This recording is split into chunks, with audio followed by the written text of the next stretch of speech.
Dominica with the rest of the world. The experts are in the house. From Dominica, Canada, the Caribbean, the United States, Europe, Asia, and the rest of the world. Dominicans at home and abroad on our agriculture, our economy, our foreign relations, our justice system, our governance, our international competitiveness, our education, our world class festivals and entertainment, sports, politics, regional cooperation, and much more. Globally positioning Dominica within the Caribbean. Join the conversation on the Global View on Q. Tune in, call us, have your say. The Global View on Q, only on Q95, the big station. Good evening good evening and very, very warm welcome to each and every one of you. I've asked my guests to turn off their mics or to mute their mics so we don't get any feedback coming in. So ensure that you get a good quality, clear quality audio stream tonight. So this is the Global View on Q. I'm your host, Sheridan Gregoire, Mr. G. It is Tuesday, the 5th of July, 27th Tuesday of 2022. And it's just about 8:09 in the studios at Q95, the big station. We're live on Facebook and YouTube. Please share the live, like our page, get the latest breaking news and happenings as it happens, only on Q95, the big station. I feel tonight deeply honored to be in the company of some very illustrious men and women who will help us to celebrate the role of Casse Press, PCP, as we fondly refer to them, in helping to instill pride and civic responsibility in young generations for 30 years. My distinguished guests and I will recognize and appreciate the achievements of the founders and celebrate the 30th anniversary of Casse Press. Justice Dr. Irving Andre, Attorney Gabriel Christian. They will be supported and warmly embraced by our colleagues, Dr. Thompson Fontaine, who's all the way in South Sudan. He should be asleep now. It's an ungodly hour in his neck of the woods, but he's with us. Happy to have you with us, Dr. Fontaine. Dr. Dion George is also with us. He's over in Atlanta, Georgia. But of course, tonight we have a very, very special lady with us, the renowned retired Convent High School principal, Mrs. Dorothy Levy. She's taught everybody. So tonight we're certainly celebrating her as well. Dr. Simone Matthew also is in Atlanta, Georgia.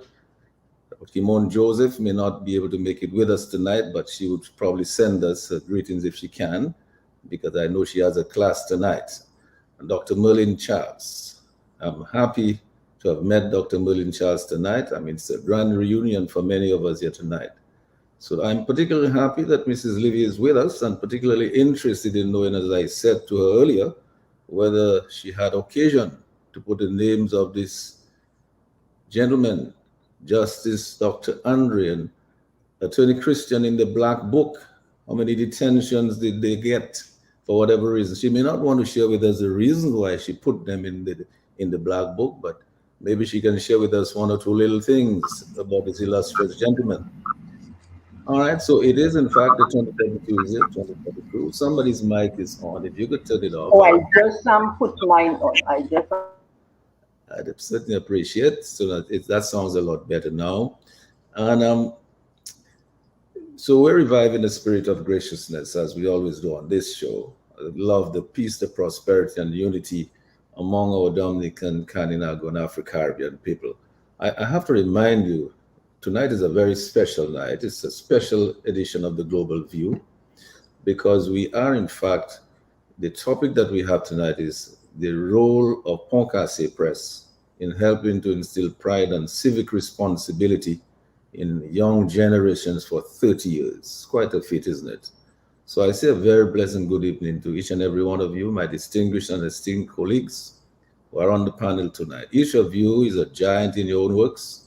And those of you who are watching or listening on some device at home or on your phones, wherever you are, I thank you so much for taking the time from your busy schedule. You know you could have been doing something else, so and have some other responsibilities. Thanks for being with Justice Dr. Irving Andre and Attorney Gabriel Christian tonight on this, I would say, this happy, auspicious, momentous occasion of the anniversary of this giant institution that they had the foresight to establish some 30 years ago against all odds. And I'm sure that we are all delighted that it is still going very strong. I wonder how old were they when they started this project. Dr. Andre will tell us. Can you imagine so many young people today might want to do the same thing at their age? So we have role models there that we can look at for that. So here are some themes for our celebration tonight. I mean, I'm sure that Dr. Andre and Attorney Gabriel Christian will tell us something about the genesis of Casse Press. He'll tell us some of what they're doing to document our history, denouncing divisiveness and vilification and victimization and violence and crime and corruption, all the things that our society does not need, and knowing the history of our nation, reclaiming our past, capturing the role of literature, of creative arts. Of course, we cannot forget all the work that is being done by all the writers. I'm sure they're capturing the writers of Calypso and Calypso and Bouillon, traditional Creole culture, Creole cuisine and Creole language in our development mission. I'm sure that they're doing their utmost to capture all of that. Charting a course for the future based on the heroic historical struggles of our people that came before us.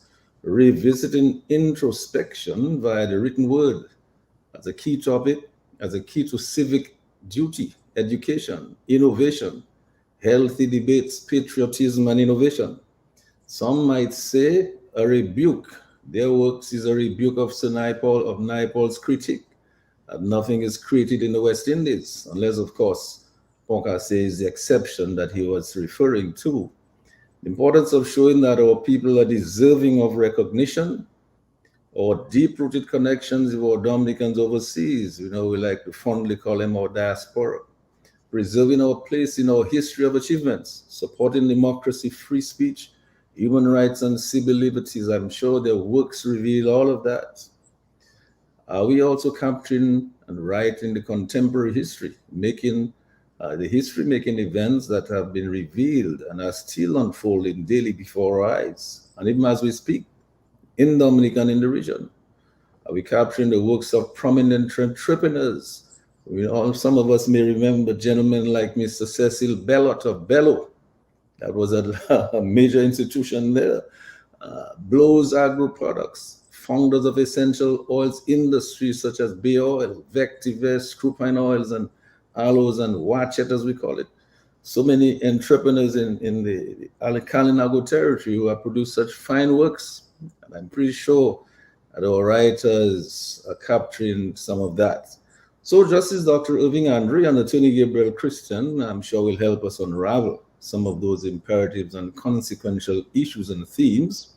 And I'm sure that we will talk and they will touch on the good, the bad, the ugly, and the dangerous. No anger, no malice, no personal attacks, no vilification, no divisiveness. As we say, just bringing back civility, caring society, and good governance, recognizing the imperative for justice without delays, and the resilience and sustainability of our Caribbean, our Afro-Caribbean and Kalinago brothers and sisters. So please stay with us in this space tonight for another great celebration. Get the answers to your questions, be part of the solution. Wherever you are in Dominica, in the region, and globally, please join us on the Global View on Q tonight. And as usual, we send out to all of us, we send out a huge shout out, hugs, and much love and appreciation, and a big thank you, of course, to our healthcare providers and frontline workers, our doctors, our nurses, our fire officers, police officers, teachers, other public officers, farmers, and many others, are doing their best to keep us safe from the deadly coronavirus and natural disasters, and often working under very difficult conditions. So please follow the correct advice, guidelines, and protocols. Play it safe, stay alive. Happy to embrace all of you tonight, welcome you warmly, and cherish you wherever you are, in every nook and cranny, in every village, every community in Dominica, in the region, and in the remotest locations in the global community. Thank you to our engineer Sherwin Norris, who is keeping us on the air in crystal clear liquid stereo, and to Lambert Lambie Charles on the console at Q95 directing the traffic. Thank you, Lambie. Lambie will direct your calls to us a little later on. So we welcome the people's voice tonight. We'll take your calls for our sons and illustrious sons of the soil, Justice Dr. Irving Andre and Attorney Gabriel Christian.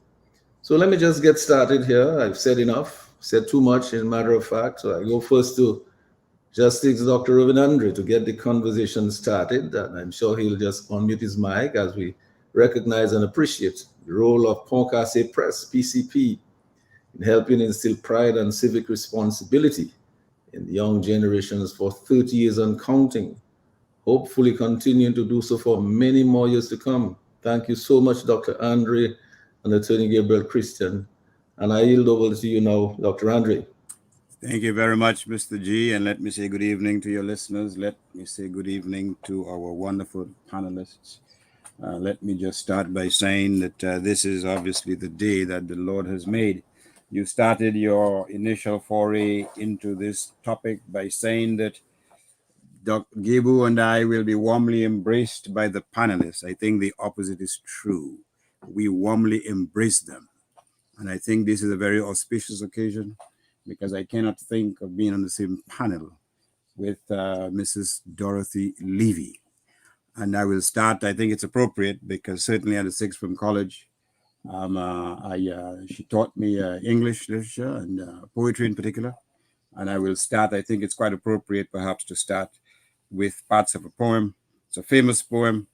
It's called The Gray's Elegy in a Country Churchyard. And some of the lines indicate as follows: full many a gem of purest ray serene. And that is how we can describe Mrs. Levy, of purest ray serene.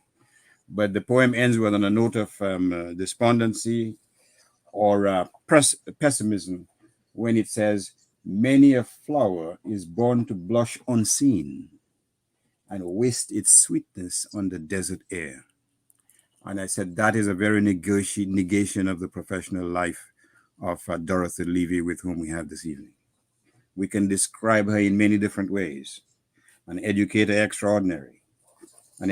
She's part of the education royalty in Dominica. She's toiled in the vineyards at the convent high school as principal for 21 years. She toiled at the Sixth Form College without being paid, although she was holding down 2 jobs. She was not being paid to teach at the Sixth Form College. Need I say that she was an island scholar? Need I say, and I stand to be corrected, she actually studied at the University of Toronto?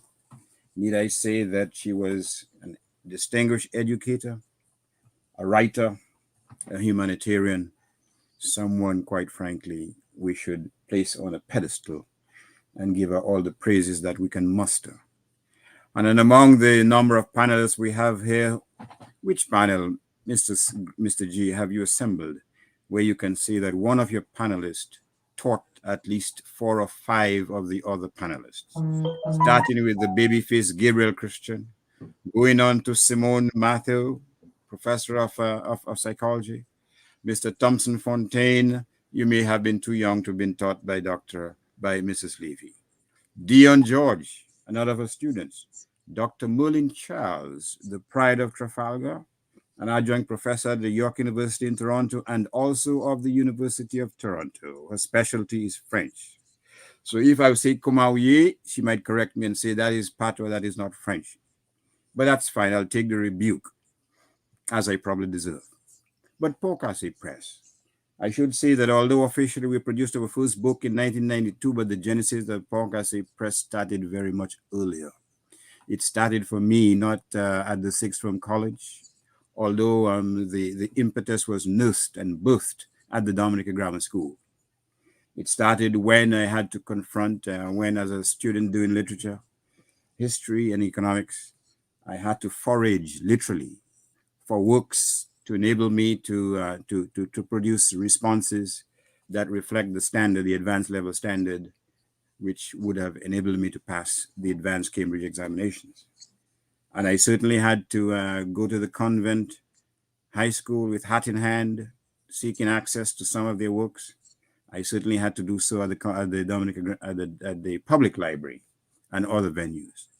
And it is only when I blundered into the University of the West Indies in Jamaica and I saw the wealth of materials which enabled me to perform fairly credibly that I could appreciate the shortcomings which people like Mrs. Levy had to contend with. in trying to teach her students the rudiments of advanced or literature at the advanced level. So we owe her a tremendous debt. And so, as I also should indicate, there are other teachers, Henry Volney, for example, history, European, Dr. Bully, again, also literature. And at least I was able to appreciate the intricacies of the language, and I was able to appreciate the rudiments of critical analysis to enable me to go on to the next level. And that foundation was built by people like Dorothy Levy. But after I left Dominica, by happenstance, Gabriel Christian, with whom I had an association with, although he's younger, frankly, we were involved in some little political activism. We were involved in writing. We produced a journal. We cut our teeth in that type of activity in the mid-70s.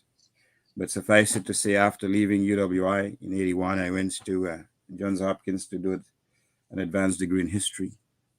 And by then, Gabriel was in Washington. He was working on either his law degree or he's finishing his first degree at Georgetown University. And the flames which had been ignited at the Sixth Form College continued to burn or fuel our passion for writing. Because one of the things I had to contend with was the literal, virtual absence of books on Dominica or even on the West Indies. Although there were some history books, the making of the West Indies, and some other texts and so on, but these were few and far between. And we felt that perhaps at some point we should take up the mantle in the 80s. That is the decision we made, to at least do a work on Dominican history, modern history. And so every month end we would assemble at the Library of Congress in Washington, and we would go through books, any books, all books on Dominica or the West Indies, copying papers the old-fashioned way, photocopying machine and so on. And then when we had amassed a fairly significant collection of works and armed with our own personal knowledge as to what happens on the ground in Dominica, we made a decision to write our first book on about 1991-92 called In Search of Eden. That's what we then called it. We summoned or we sent letters to some of our compatriots, inviting them to submit a chapter or two. And suffice it to say that the response was lukewarm. And then we made a decision that this project is too large, it's too important to be thrown by the wayside. And so we devised the book. We set up a number of chapters. I asked Gabriel to write on these topics. I will write on the others. And that is basically what we set out to do. We set ourselves a timetable and we pushed it, aided and abetted by our spouses at the time. And suffice it to say, with that work, with obviously good health, and with a determination to reduce to writing what we had researched. And I should indicate on the side, parenthetically, that one of the inspirations was a book written by a fellow called Basil Davidson, I believe his name is. Dominica, I think it was published in 1970. And he said there will be no indigenous Dominican literature because patois is a brake on the intellectual development of Dominicans. And we felt that that was a very Eurocentric, backward perspective. And we felt that we had to make our modest contribution. And I'm proud and happy that we did so. Since then, 1992, I think, I'm not even sure of the number, but I think it probably amounts to about 40 books we've produced. Many of them we've written. Others we published and we edited on behalf of other persons. Our books cover the gamut from historical information, economics, literature, history, biography, and political commentary. And I'm proud to say that, and I'm happy to say that over the last period of 3 decades, that persons, Dominicans, non-Dominicans, in Dominica, out of Dominica, have accessed the books, one or the other, and have benefited from reading those books. Some have been more controversial than others. Some readers have taken a different perspective. But that is the very nature of intellectual inquiry. There will always be those who will say you got it wrong, or that is the right interpretation. But what I always say to those who maintain that perspective, I say to them, don't wait too long to write your own. Share your own views. The one thing you cannot do is to sit on the sidelines, if I may borrow that famous line or lines of Otis Redding, sitting on the dock of the bay while life just travels by. You're not a spectator, you should be a participant. So this is the challenge we've thrown out to persons who've sought our counsel, who've sought our assistance, whatever it is. And I'm happy to say that we've done that. And to the extent that I appear to be somewhat smiling, it is I take some comfort. But I am also buoyed by the realization and the admission and the admonition that you never sing your own praises. You let others do so. So with those words, I will slide back into anonymity and I will allow the program to proceed. Thank you very much. Thank you so much for the opening remarks there, Dr. Andre. I know that you will come back a little later on and tell us a little something about some of those 40 books and all these publications that you've edited for others and that you've published yourself. But I wanted to go now to, of course, I just want to remind us that some effort was made by Dr. Thompson Fountain, and we have several other writers and publishers among ourselves here tonight. We know that Dion George has published, we know Dr. Simone has published, we know that Thompson Fountain has published a very recent publication that's extremely good, doing very well on the market as well. A lot of people are talking about it. So I wanted to go over to Attorney Gabriel Christian, who was the other kid on the beach at that time with Dr. Irving Andre, and tell us all about how the beginning, Gabriel, and where you are now, and what are the plans going forward. A pleasant good evening to you, Brother G. To you too. A pleasant good evening to our beloved Dorothy Levy. I just want to say the importance of this exercise for us is inspired by a deep love for our country, an abiding love for those who taught us, like Miss Levy, for our wives who, I know Kathy may be close to Irving, she should be hearing me, and certainly Joan. They were the silent witnesses to the arduous task, but also provided the essential scaffolding for any successes that we had.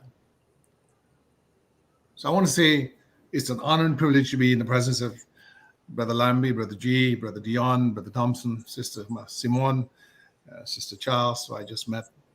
Congratulations on your achievements. I'm always proud. I always tell people that for a small country, we, in way of human resource competence, we have produced much. And a lot of that, or much of that, is owed to the illustrious teachers that we were very fortunate to have had. Like Dorothy Levy, Hubert Charles, had Mr. Volney, Josephine Joseph, Alwyn Bully, and many, many others. I want to take a moment to say that in many respects, we are a product of the environment within which we live. Those who study the American century, which is what the 20th century is called, and do it in a very profound way, will root that profundity in the work of Vermont Senator Morrill. What does it have to do with us? Well, a lot, in that prior to the Civil War in the United States, higher education was the preserve of the landed aristocracy, the slave power. William and Mary, Yale University, Harvard. Those schools rose on the backs of the African Americans who were enslaved and the West Indian planters who invested in those schools. The connection between, and this is all new. This is all new. I'm going to just drop a few nuggets on you this evening. It is 2017, and Irvin and I and Dominica to launch two things. My memoir about the Comandante Pineras, that's a Cuban ferry we took in 78 when I was in sixth form, to the 11th World Festival of youth students that Castro did, and to launch a book by the University of West Indies and George James Christian, or granduncle. And we met Jacqueline Dupini at Catwheel, I think it's called. We used to be Green Parrot back in the day. And Jackie Dupini shows us a logbook of Dominican newspapers. I think it's a Dominican Chronicle, because there was a Dominican Chronicle before the one owned by the church, from 1820s. 1820s. On the right column of the newspaper, above an ad for a runaway slave from a Miss Pinard of Roseau. The Pinard name is well known.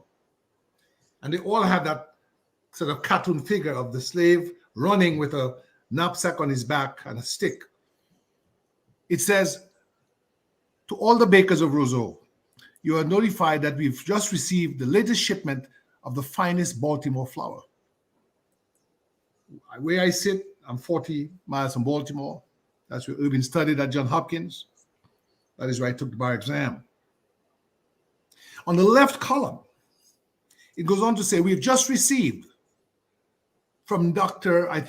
Simmons or Caldwell of Bladensburg, Maryland, the latest stomach elixir for the most difficult stomach ailments. So here on the front page of a Dominican newspaper are two articles that speak to the interconnection between Dominica, an old British colony, and Maryland, still a slave state at that time, Dominica's slave state. It is those sorts of nuggets that our prodigious effort over years have unearthed to show, and as I recognize my brother, Dr. Fontaine, if I missed you, I did not intend to, his recent work on the Maroons is a spectacular demonstration of that, in that so much of the material, the original source material that he utilized came from U.S., I see Thompson is smiling, came from U.S. newspapers, right? Again, the name was Basil Cracknell. Basil Davidson was a British-American journalist who wrote about national liberation struggle. Cracknell wrote the book Dominica. So when we grew up, what Irving was saying was that when we grew up in Dominica, there were two books. One by a Dominican of European extraction, Lennox Honeychurch, who we always recognize and give credit to for his contributions, because the Dominica story was an eye-opener for us. As Malivi and those who are old enough, I know Simon and the others may not remember that, it was dramatized on radio.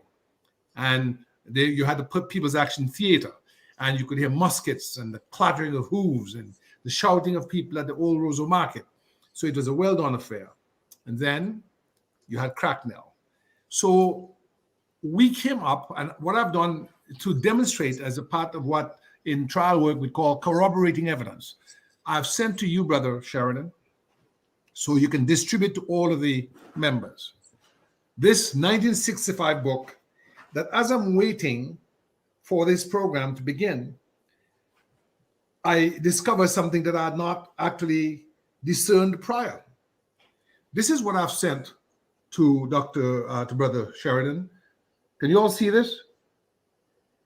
This is a book cover of the Dies Dominica from 1965, produced under the auspices of a future Princeton University professor by the name of Edward Scobie, the Royal Air Force pilot officer from Dominica Grammar School, whose given name was Edward Dalrymple. Scobie did this book under the auspices of then Chief Minister Edward Oliver DeBarr. And what I discovered at the back of this book just this evening, and I scanned it at my office, and I sent it to Brother Sheridan, he can send it to all of you by WhatsApp, is at the back of the book it says, and I quote, Dominica Day Sound. So this is Dominica Day 1965. So in my time, I remember on National Day, and then it became Independence Day, it says Dominica Day Sound, parentheses, the prize winner in a government-sponsored competition for a national song held as part of the special celebration of Discovery Day 1965. What is that song that won the competition? Isle of Beauty, Isle of Splendor by W.M. Pond, lyrics and music by L.M. Christian.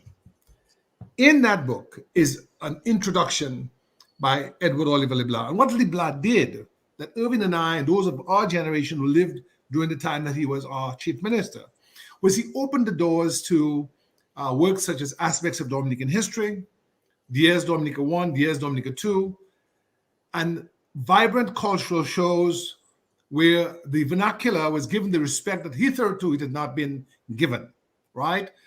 We were told in our time, do not speak Patois at home. If you spoke Patois at home, it would spoil your English because they don't give you GC, O levels or A levels in Patois. You do it in English. And I remember once my mother was taking one of the workers from the workshop for the blind home and they were speaking in Patois. And I was in front seat because in case the car got a flat tire, I could help my mother fix the car and so on. And the woman was Terelina from Massac. And she said, "Ma Chris, I don't think Kemu knows any Patois, you know." And I said, "Of course I do." She said, "What Patois do you know?" And I said to her, "Chupul Chulavi." And all of them started laughing. I didn't know that that was a word that had a particular negative connotation to it. But I mean, I wanted to let them know that I could say something in Patois. So we had then the growth of Creole nationalism. We had the return, as I said, with the expansion of the land-grant universities in the United States. There began that philosophy of state-funded universities. Universities in the earlier era was that of the landed gentry and the commercial aristocracy. So when that ethos of public universities expanded in the United States, you saw a flourishing in U.S. literature, U.S. entrepreneurship, U.S. industrial prowess, because you had a more competent workforce, a more learned workforce.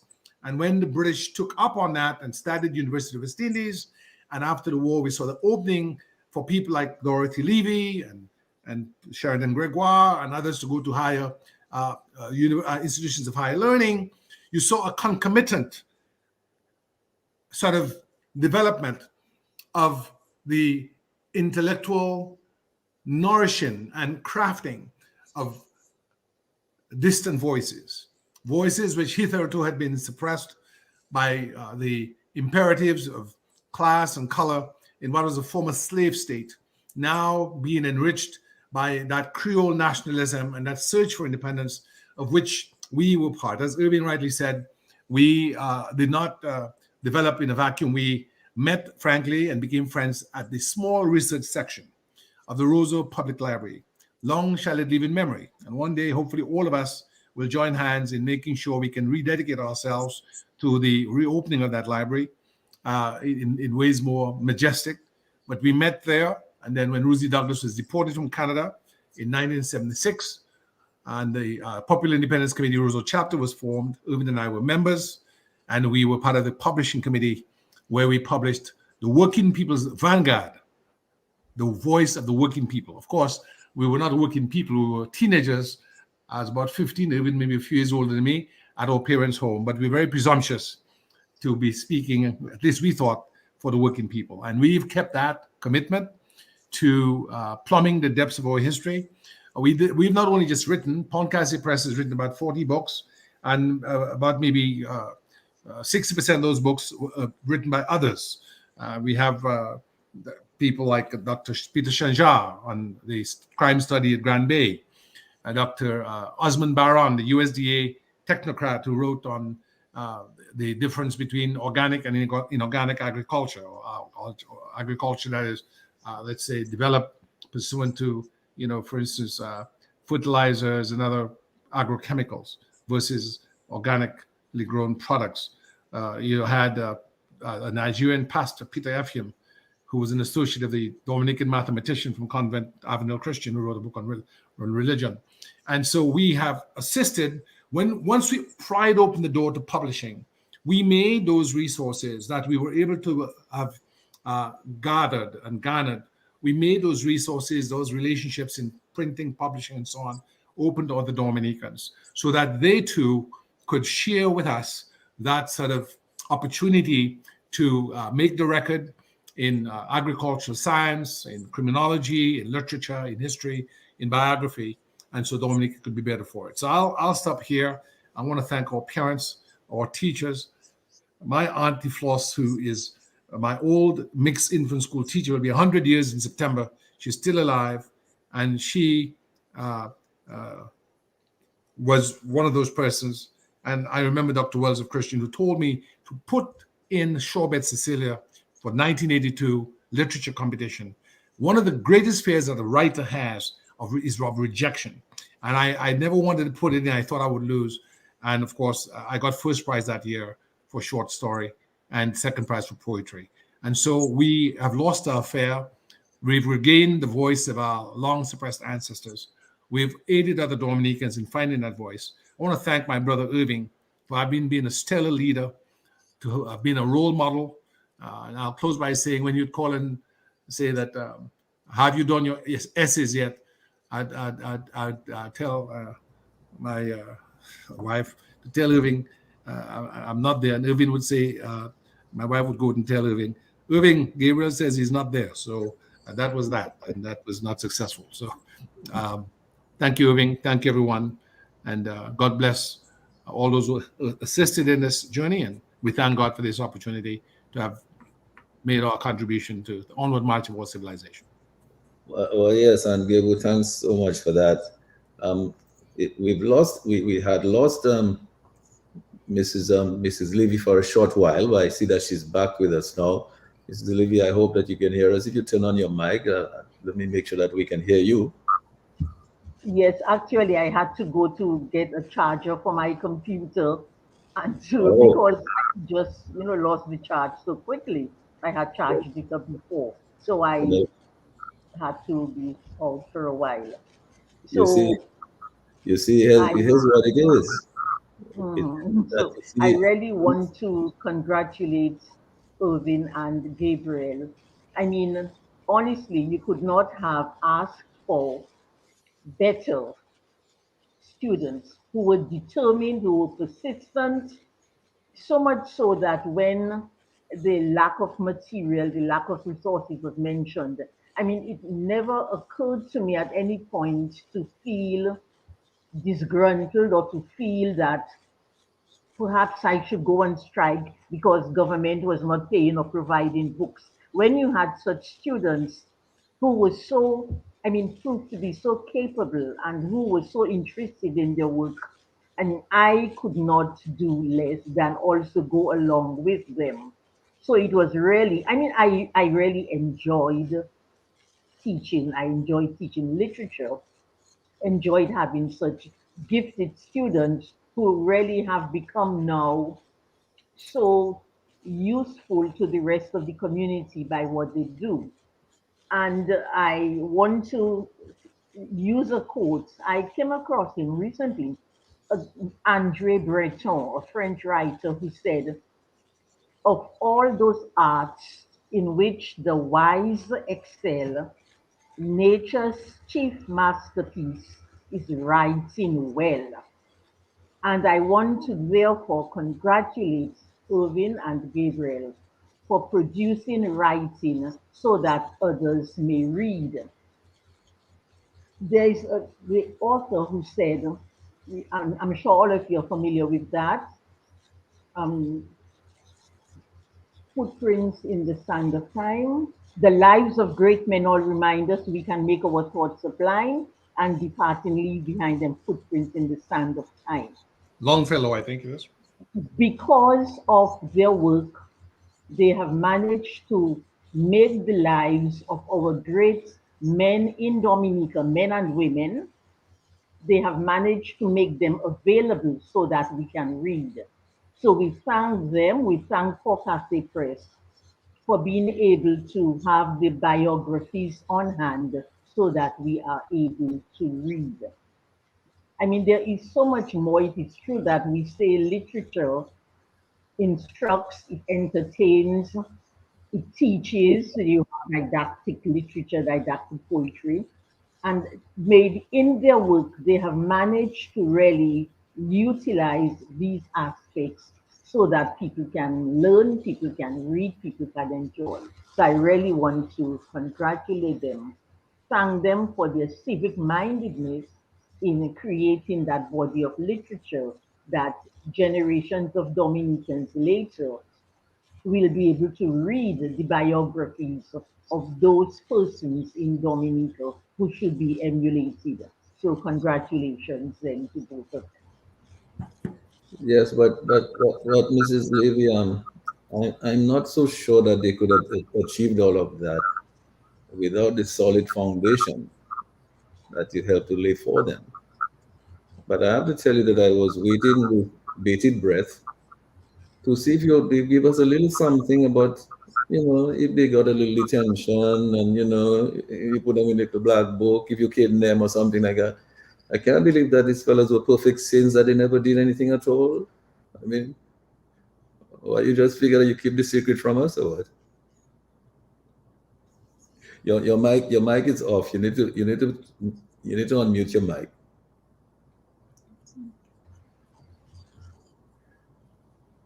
I shows, then yes, it shows the discipline that if they wanted to be wayward boys, if they wanted to play cowards, that they did it away from the classroom. so so we congratulate them for that too, that they were that disciplined. But seriously, though, it really is an honor to be on the program with them, and I really am proud of their achievements, and I really wish them continued success and long life and everything because they are really proving their weight, doing whatever that they want to do to help Dominica. Yeah, but thank you so much, Mrs. Levy, for not just for what you've said now, but for all that you've done. You've done so much. I mean, you've taught so many people and you taught them well. Many of them have, moved forward and become what they've become today. And really and truly, we really have to celebrate you tonight for producing such illustrious sons and daughters. And I'm pretty sure that as Dr. Simone will help us a little later on to acknowledge the folks that are on Facebook and are listening to us and following and making their comments. And they're all celebrating you as well as Dr. Irving Andre and Penny Gabriel Christian. We're celebrating you as well. Everybody's so happy to hear from you. Everybody happy to know that you're okay and you're here on with us. But I feel particularly honored to be on this platform with you, frankly. I mean, you become a legend in your own right in Dominica. I mean, who can talk about education in Dominica without talking Mrs. Dorothy Lee and that famous convent high school? You need to unmute your mic, yeah. Sure, and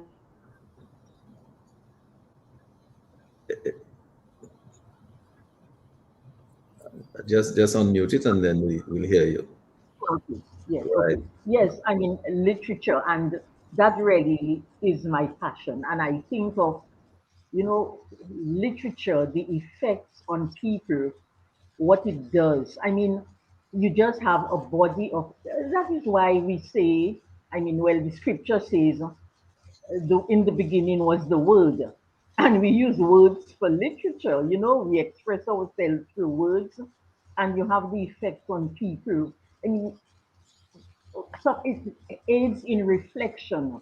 It creates balance in your life when you reflect. I mean, let me just give a few instances, things which I reflect on. You have, let's say, Hamlet. Remember that famous scene? Shakespeare, one of the great, I mean, authors that everybody knows, well, everybody has studied. And when he uses his famous speech, to be or not to be, remember one line of it? Does conscience does make cowards of us all. He is afraid to act, and he gives all kinds of reasons why he should not avenge his father's murder. And he ends up by saying, conscience does make cowards of us all. And I mean, it makes us reflect on life because literature, good literature, shows us really who we are. It holds up to the light all our faults, our, you know, judgments, whatever we do. And that was one aspect, that Shakespeare used. So when we think too much, if we are always looking at the ideal and afraid to act, if we look at it's true, we should be balanced in our view. But when we go to the extreme and we become almost obsessed with it, then we are afraid to act. We cannot act. That is one point of view. On the other hand, you have the balance when Shakespeare uses another play where in Henry V, where it says, discretion is the better part of valor. You shouldn't always just rush in. You have to have first look at the situation, have a balanced view. So all of those, instances, sometimes they come to me and I reflect on them. For example, take for example what we're having now.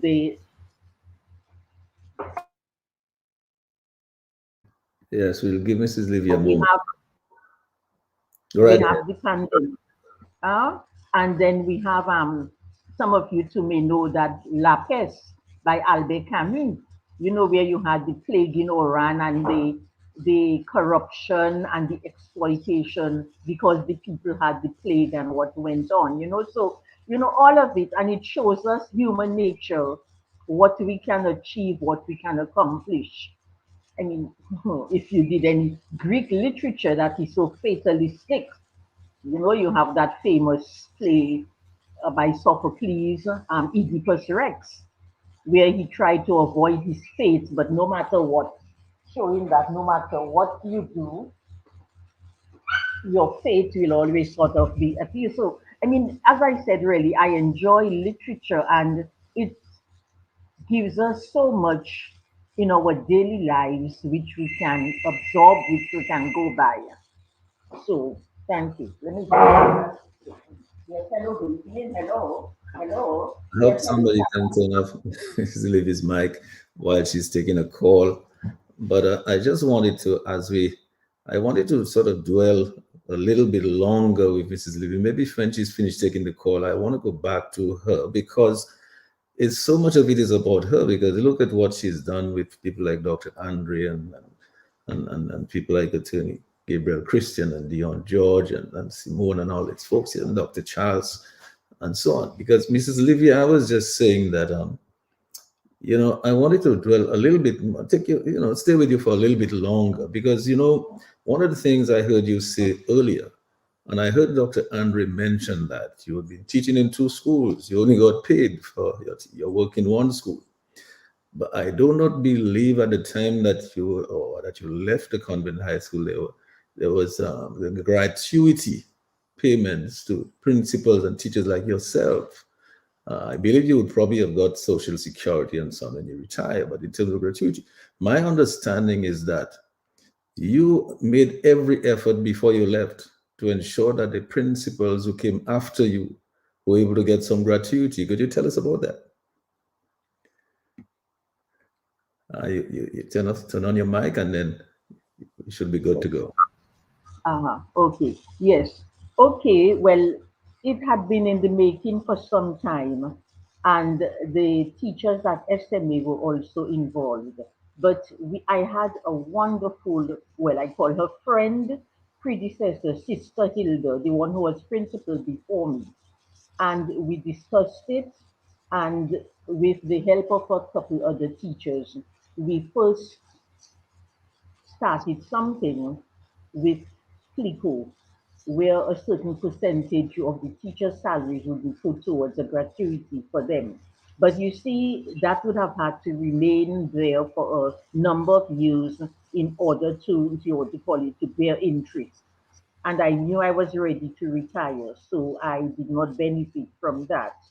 Okay, so the teachers now, they do have something in place for them. But at the time when I taught, sixth form, remember, used to be part of the high school until many years after when the sixth form college was formed.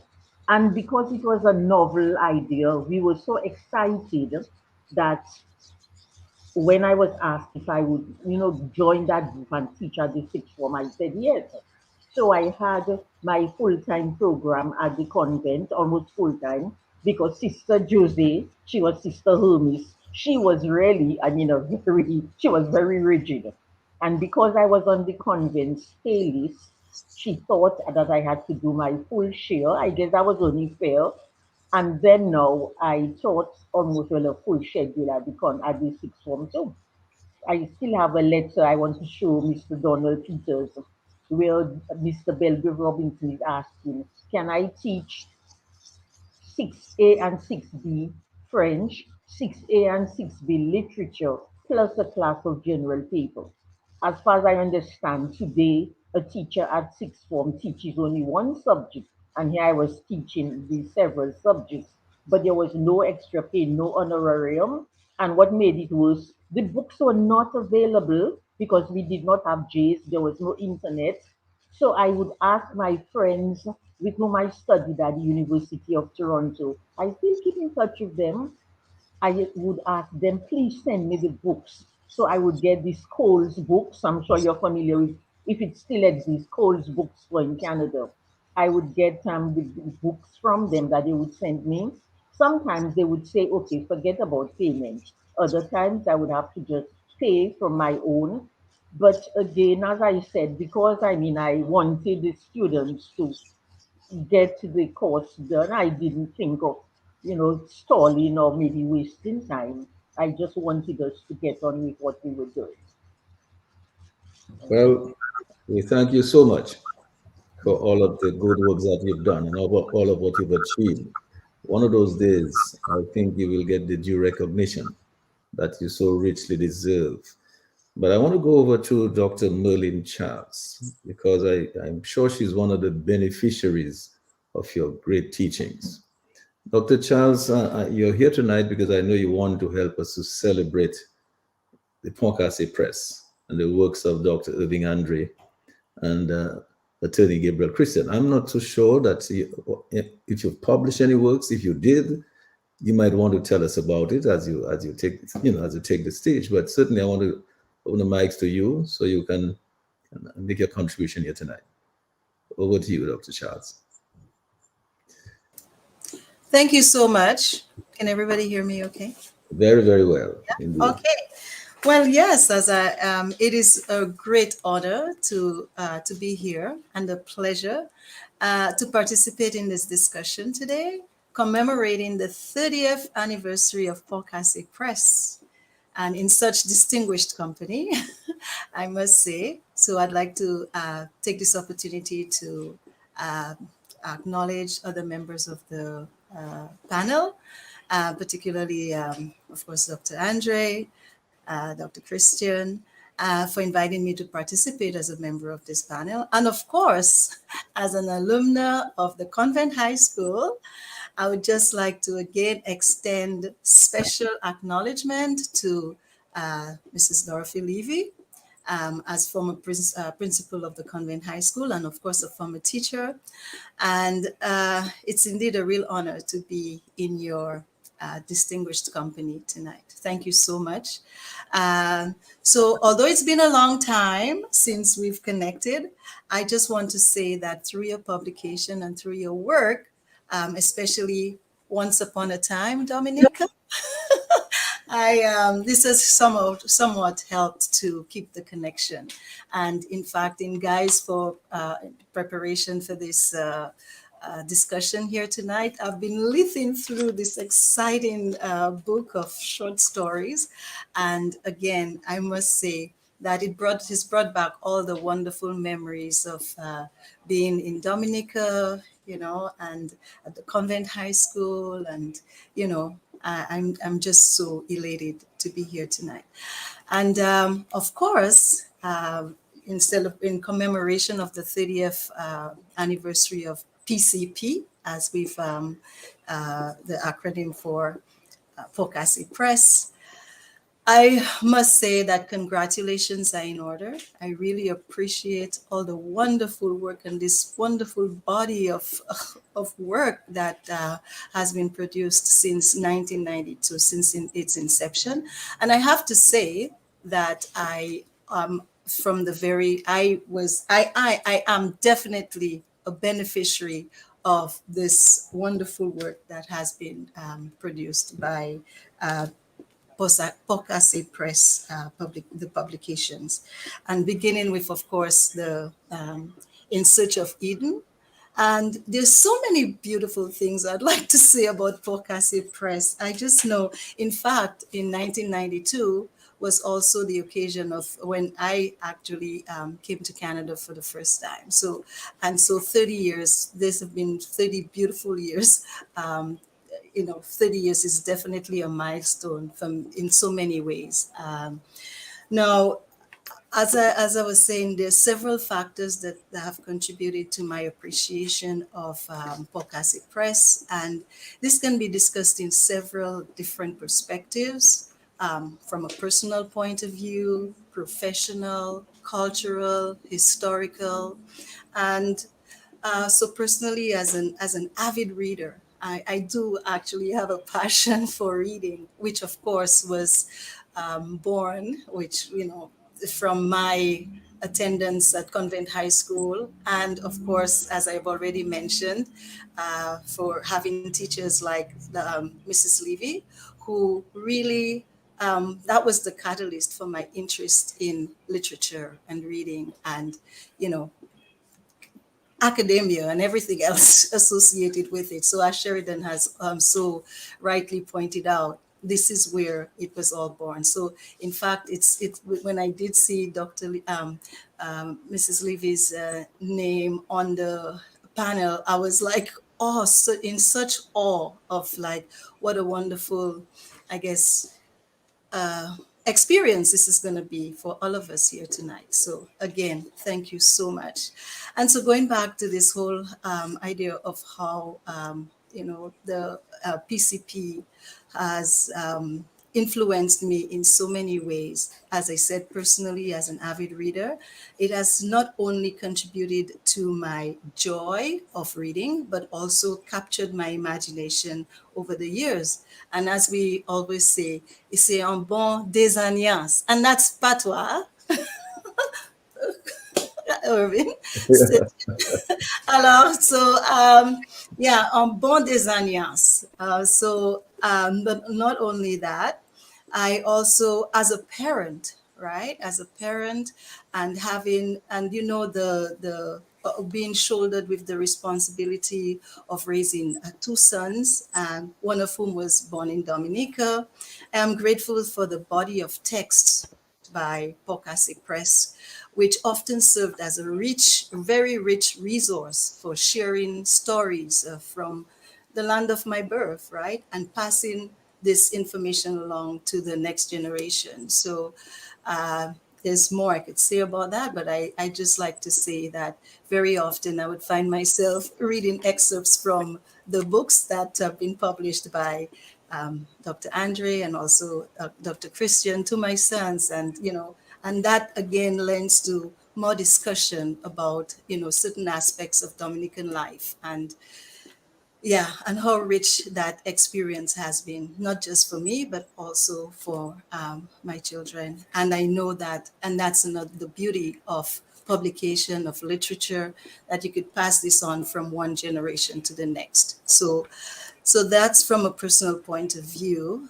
And also as a member of the diaspora, as we've mentioned earlier, this connectedness to, like, Casse Press has contributed to that connectedness to Dominica, right? Also, as an immigrant to Canada, as I said, I immigrated to Canada the same year that Casse Press was started, right? Was founded, and so that has a special significance to me, and generally as a citizen of the world, right? And so, but another area that I found that it has been specifically, particularly helpful, is in my capacity as an educator, right? And my background is in holistic education. So I did my doctoral research studies on holistic approach to education. And there are three major premises of holistic education: connectedness, inclusiveness, and balance. And I think that the idea of connectedness, again, that Dr. Christian mentioned earlier, that interconnectedness, that again, that really helps us to really know our past, appreciate the present, and of course the future. And that, of course, that's the beauty of literature in itself, right? the importance of telling our stories, right? It is clear that literature plays a vital role in our society. And then when I think of how much the rich body of work produced by or published through Casse Press has contributed to my own development, both professionally, academically, and otherwise, I really have, could just continue to sing the praises of this wonderful, I guess, yeah. Okay. And also going back to the whole idea of holistic education, the idea of connectedness, right? So knowing that the books that have been published by Casse Press have helped me to maintain that connectedness with Dominica, right? Especially having migrated here to Canada. And so this helps me to keep to fill in the gaps of knowledge. For example, a lot of the books not only about, it's not just, I guess, novels, but there's the historical aspect. Like, I've learned so much about the history of Dominica and, the history of the Afro-Caribbean peoples, as well as the Kalinago people that Sheridan has also mentioned, right? So all of this just, has been a wonderful experience for me. And I really, there's so much more I could say about my experience with Casse Press and how much this body of work that has been put forward so far, how helpful it has been, not only for me, but also for generations to come. So I can, elaborate on some of these points later on, but, I really want to say congratulations to Dr. Andre and Dr. Christian for having, for being a beneficiary of all this wonderful work that you guys, that has been started, and for us to continue in the future. Yeah, and that's excellent, excellent. And I'm sure that, yes, I'm sure you made a round of applause for that excellent presentation. And I'm sure you spoke a lot about the whole question of connectivity, and that's so important. And I know so many Dominican institutions have been talking about that over the years, always looking to be able to connect, especially with the diaspora, with our people at home. We are really in the country out there. And I know that when Dr. Andre comes back and he makes some further comments on some of the books that you spoke about, and Gabriel Christian will do that as well. He has some very good books. But I just wanted to go quickly over to Dr. Thompson Fontaine, because when we talk books and Casse Club, I mean, many young people are inspired to write. I'm pretty sure even some of the people who write calypsos, I mean, the lyrics are inspired by some of what comes out of some of the books that are written by Dr. Andre, and vice versa, and Dr. Gabriel Christian, and vice versa. They may take something from some of these calypsos and so on. But Dr. Thompson Fontaine, you yourself are a writer.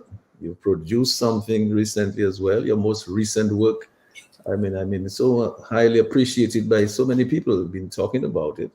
And I wanted to give you an opportunity now to make your comments about Casse Press and help us to celebrate Dr. Justice, Dr. Irving Andre, and Attorney Gabriel Christian tonight, and the wonderful body of work that they've been doing. And not only the work that they've done, but for the length of time over which they've done that. I mean, how many institutions have that kind of longevity, that lalin for 30 years, and they still go in and they seem to have an appetite to do more. Obviously, critics here and there, criticism here and there is more fodder for them to put more into it. And you can see Dr. Fontaine. So let me just go over to you, Thompson Fontaine. You yourself have done so well. Look at where you are in your neck of the woods, all the way in South Sudan, advising a government. I believe you must have been a student of Mrs. Levy in some indirect way or another. Wow. Yeah, man, I've never been happier to be awake at 3:30 a.m. in the morning, and I'm just soaking in all of this in, and just want to say congratulations to Dr. Andre and Gabe, for 30 years, man. 30 years of Casse Press that has become an institution in itself. Of course, a very good night to the panelists, Mrs. Levy. It's good to see you. Simon and Dion and Miss Charles. Mr. G, great to be here, man. It's you know, I've been listening very attentively to the interventions of Mrs. Levy and so on. Unfortunately, I never had the opportunity to be taught by Mrs. Levy, but I've benefited from her teaching because I've learned so much from Gabe and Dr. Andre. In fact, they were my inspiration for writing. You know, we belong to DALA, the Dominica Arts and Literary Association. And when I joined DALA a couple of years ago, I realized that I was greatly outshadowed in the sense that I had nothing other than writing, and other than a quick forward in Search of Eden that Casse released, I believe in 2006, 2004, thereabouts, and I was privileged to do the forward in Search of Eden. But I've been a student and a reader. I think I have every single book in my collection that has been produced by these two illustrious Dominican scholars. You know, Rain on the Tin Roof by Gabe. You know, the works of Edward Oliver LeBlanc, Frank Barron. You know, all of the different works. The Fire of 1963. Just the rich history of Dominica that Casse Press has exposed, and sometimes I reflect on the richness of Dominica. I reflect on the tremendous human resource that we are so blessed with. You know, an island a mere 30 miles long by 15 miles across, yet what we have been able to produce, the literary titans we produce, the kinds of works that are out there, and to be celebrating Casse Press tonight is certainly an honor for me. And I could not think of a better place to be, as I said, at 3:30 a.m. in the morning, but to be part of this panel, to be celebrating in this tremendous work. And, you know, it's all about the perseverance, you know, for all of those years, pushing all the works, I have done one book in my life, and the amount of energy and time and effort it has taken. And yet, you know, we have Dr. Andre and Gabe chilling out books like it was yesterday's pastime. You know, so you understand, once you start to do it, you understand the kind of dedication, the endless hours of work, the endless hours of research, the endless burning of the midnight oil that goes on, you know, to get this work done and to leave a legacy. Because in truth and in fact, that's what they're doing. They're leaving a legacy. They're exposing, something of Dominica to the rest of the world. You know, they're exposing everything about Dominica. You know, yesterday, on the weekend, I was so proud. I was telling all my friends, hey, that's me there, that's us there on television, you know, because here I am in South Sudan watching the way Dominica exposed and the beauty of Dominica, and to hear the commentators gloat over the beauty of the country. And I was so proud to tell my friends, hey, watch that, that's me, that's where I come from, you know. And the wealth, you know, that we have to contribute to the world, and you know, when you think of the works, and I would really like to encourage, you know, the Dominican people. I always complain that Dominicans don't read nearly enough, and we shut ourselves out from so much, you know, so much knowledge, so much that we can learn, you know, out there. And the books are available, all of them are on Amazon and different book sites, you know, on the web, and we really should make better use, I believe, of those works. And Gabe, man, I just want to say how proud I am to have known you guys, and you know, for the tutelage and for the guidance that both you and Dr. Andre has provided over the years, you know, in my own personal and professional development. and just to know, and just to be associated with you guys, and to be here tonight is beyond words, is beyond thankfulness on my part. I'm truly blessed to be part of this discussion tonight, to be part of this, really an encouragement, I believe, to the people of Dominica to embrace us, to embrace ours, to embrace what we give to the world. This is a special gift. This is a special gift that you guys have given to Dominica, and not only to Dominica, because I'm sure that there are scores of non-Dominicans who continuously read your works, who are continuously turned on, from reading the works and getting information, getting knowledge. I like Rain on a Tin Roof because it reminds me so much. It says so much just in the title of the book, for example. It's a mixture of stories, and you could tell that was probably Gabe's first book, I suspect. Just the raw energy, just the just the way it's written. This collection of stories that portrays Dominican life as we once knew it, and in such a full manner. And Dr. Andre, when he talks the various autobiographies of some of the greats of Dominica, as I said, Ioli Blanc, the politicians, Barron and Rosie Douglas, just everything, and Caribbean glory that has been done by Gabe, and so much information, so much good stuff, man. I just want to encourage Dominicans to get a hold of these works and make good use of it, make good use of it. I wish our children in the high schools and in the primary schools would be more exposed, that these would become compulsory reading for our children. After all, it's about Dominica. It's about us as a people. It's about our evolution. And I think so much more needs to be done by way of literature. So much more needs to be done by embracing of the written word. When Mrs. Levy and her generation, I'm sure, they learned Shakespeare by heart. They learned the works of Shakespeare.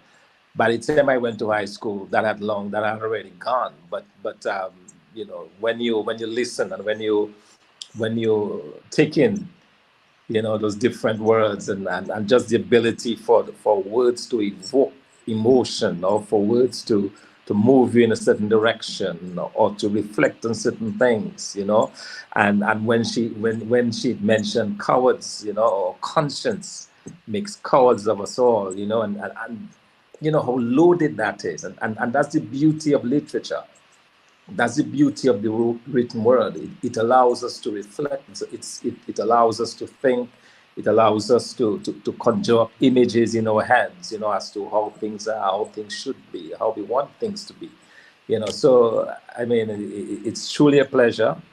And I want to wish you guys 30 more years, man, of just churning out the works and putting out this quality stuff out there.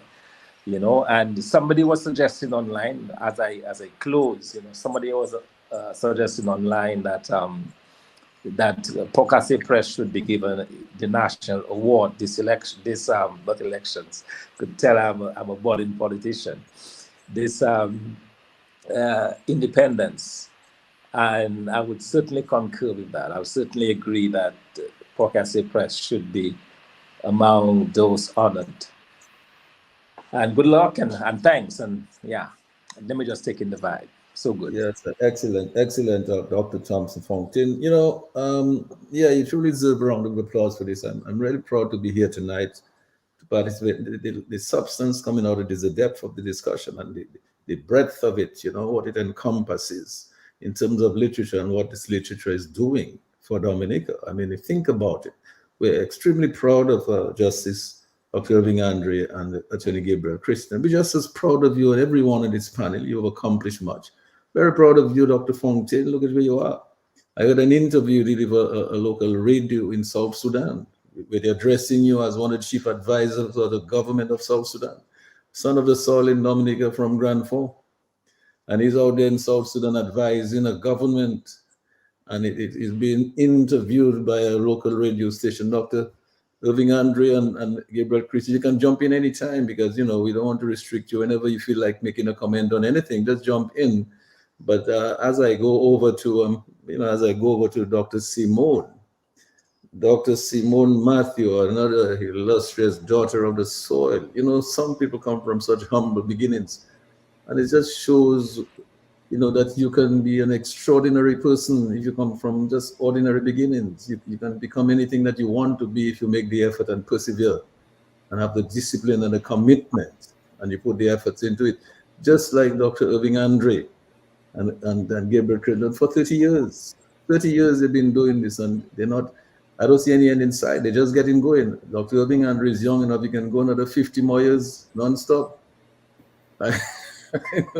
So, but Dr. Simone, I mean, Dr. Andre, you wanted to say something. But I was going to read a poem called Espoir Mal Papai, but I'll do that later on in the program. Oh, boy. I don't know who told me to open my big mouth there. But nonetheless, Dr. Simone, as you say what you want to say and to help us celebrate Casse Press, I'd like you to also acknowledge, because a lot of these people who are listening to us from every nook and cranny, everywhere around the globe, and also just so many people that we have with us on Facebook, many of them are making some very good comments and congratulatory remarks and showing their appreciation. Could you please, as you do that, maybe you might want to reach out to some of those folks and acknowledge some of the comments and the presence. Yes, thank you, Mr. G. And let me just say, I've just been sitting back and just soaking in and enjoying this conversation, because I want to say congratulations to Casse Press, 30 years in the business and still going strong. Of course, I have to start by saying a special good evening to my former principal, Mrs. Dorothy Levy. And we've talked a lot about Mrs. Levy's influence in academia, but what I want to also mention is the important role that she played in structuring us as young women, because many of us came from dysfunctional homes. And yet we had the example of Mrs. Levy, who was always very well attired. Her hair was always well coiffed. And she always presented herself as a woman of distinction. And many of us have lived up to her example even today. So, Mrs. Levy, it is wonderful to have this opportunity to personally thank you for all that you did for those of us who were young girls at the convent high school. So again, good evening to our Q95 listeners. Of course, good evening to our Facebook Live listeners, everyone who's viewing us on Q95 FM radio on Facebook. Michael Alexis, I see you. Herman Flacco. I even saw Dr. Sam Christian. So good evening to everyone who is joining us on the Facebook Live program. Hopefully we'll have an opportunity to come back and revisit with you. But from taking in everything that has been talked about this evening, I just see this wonderful example of our self-determination, our history of self-determination to tell our own stories in our own words. Because prior to Casse Press, I'm sure there was a lot of history on Dominica, which was written by our colonizers. So here we had the opportunity to take everything that was written about Dominica and to phrase it in our own words and to create our own history as we saw it. So as we celebrate 30 years of Casse Press, I'm just looking ahead to the future and thinking of how can Casse Press become a repository for all Dominican authors, because here we have it. I've published a book. We have Thompson, and I enjoyed reading your book. I'm Dr. Fontaine, and I was so happy to get the invitation to this program because I'm currently reading 2 Dominican authors. So I'm reading The Coca Dancer and Other Stories by Mr. Alwyn Booley, a must-have for everyone. And I'm also reading Facel by Alex Lazar. So I want to encourage everyone to read our own. There is so much great writing from so many prominent Dominicans. And I'm hoping that what we see this evening is a genesis, a beginning of how we can bring all the literature that we have out there and create that repository so that when anyone thinks of Dominica literature, Dominica history, and we also talk about the arts and the culture, that we know exactly where we can find the information, and that is Casse Press. And I'm also happy that we talked about literature and calypso, because as we saw recently, we had the passing of Miss Sonia Lloyd, right? So all that should be a part of the collection, because as we know, Miss Lloyd was a cultural stalwart, a cultural icon. So what is to become of all the music that she created during her lifetime, which have become a part of the national fabric of Dominica? If you were a young girl like me going to the St. Martin School during independence, we sang all our songs, and the entire nation has embraced her songs. When was the last time there was an independence celebration and you didn't hear Miss Lloyd's music, right? So I think there is now the opportunity to create a repository of everything Dominican, all our music, all our literature, and especially tapping into the literature of Dominicans in the diaspora, because we have all this beautiful literature, all this beautiful written work coming out of the spire of the diaspora and in Dominica. So this is my hope as we look forward to another 30 years, another 40, 50 years. And as you know, one of the younger members of the panel, I also must say it is great. And Dr. Andre, thank you for the invitation to be here this evening. But it is great to see almost a symbolic passing on of the baton to the next generation. The fact that you've invited the next generation of Dominican writers says to us that you want us to be involved in the process of preserving, documenting, capturing our history, because our history is not just the history of the past. Every day we are creating history. We are creating history each and every day that we're on the face of the earth. So how do we, as the next generation, Dion, I'm looking at you, how do we, as the next generation, take that baton that you're passing on to us, and what do we do with it? Maybe we include the ability to include technology in our arts, the importance of ebooks in many of the books that we have. Where can we find the 40 books that Casse Press has created? Are they available via the e-option? So there's a whole lot of discussion that I can see potentially coming out of this evening's presentation, but it would be very remiss of me if I did not congratulate Dr. Irvin Andre and Gabriel Christian and say thank you for the work that you have done so far. And we look forward to another 30, 40, 50 years of Casse Press. Thank you. Yes, well, thanks so much for that. And I know everybody is looking forward to Casse Press being with us for another 40, 50 years. And many of us will be here to be able to participate and partake of the works that they're going to do. Let's wait and see. But, you know, Dr. Andre, every time somebody speaks, they mention some other things. And Dr. Simone Matthew mentioned, as I did earlier as well. And I know that you are seriously contributing, but you know, you guys are a human. You can't do everything at the same time. You've done so much in 30 years. I mean, other people are supposed to be doing something too. And as I mentioned, there are people like some entrepreneurs we knew that did great things in Dominica, but some people just did not bother to. I remember this man called Ceci Bello. When you have an institution like Bello, became such a wonderful you would have thought that somebody might have written something about that man. You know, so probably his son. I don't know if he has any children. Probably if he has any sons, one of them could have written about it. Well, so I know one of his sons who was a writer, but I think he passed recently. Oh, I see. Okay. Yeah. No, but the point is that, you know, there's so much more to do. There's so much we can write about our cuisine. I mean, when we speak about broth, Dominica broth is nothing easy, you know. So when you speak about our cuisine, our crab backs and all those kind of things there, I mean, we all of that we need to write on because people get rich and famous over all these recipes. I went to this place in southern France, in Marseille, and we had something called bouillabaisse. I mean, I was just like our broth. They just put everything in there, and that thing was so great. It reminded me of the broth, but it's a big thing over there. I mean, it's huge. So I just wanted to go over to Dr. Dion George because Dr. George, Dr. Simon Matthew gave us a little segue now into the new thing, the new platforms that are available for books. Earlier on, Gabriel Christian mentioned the library.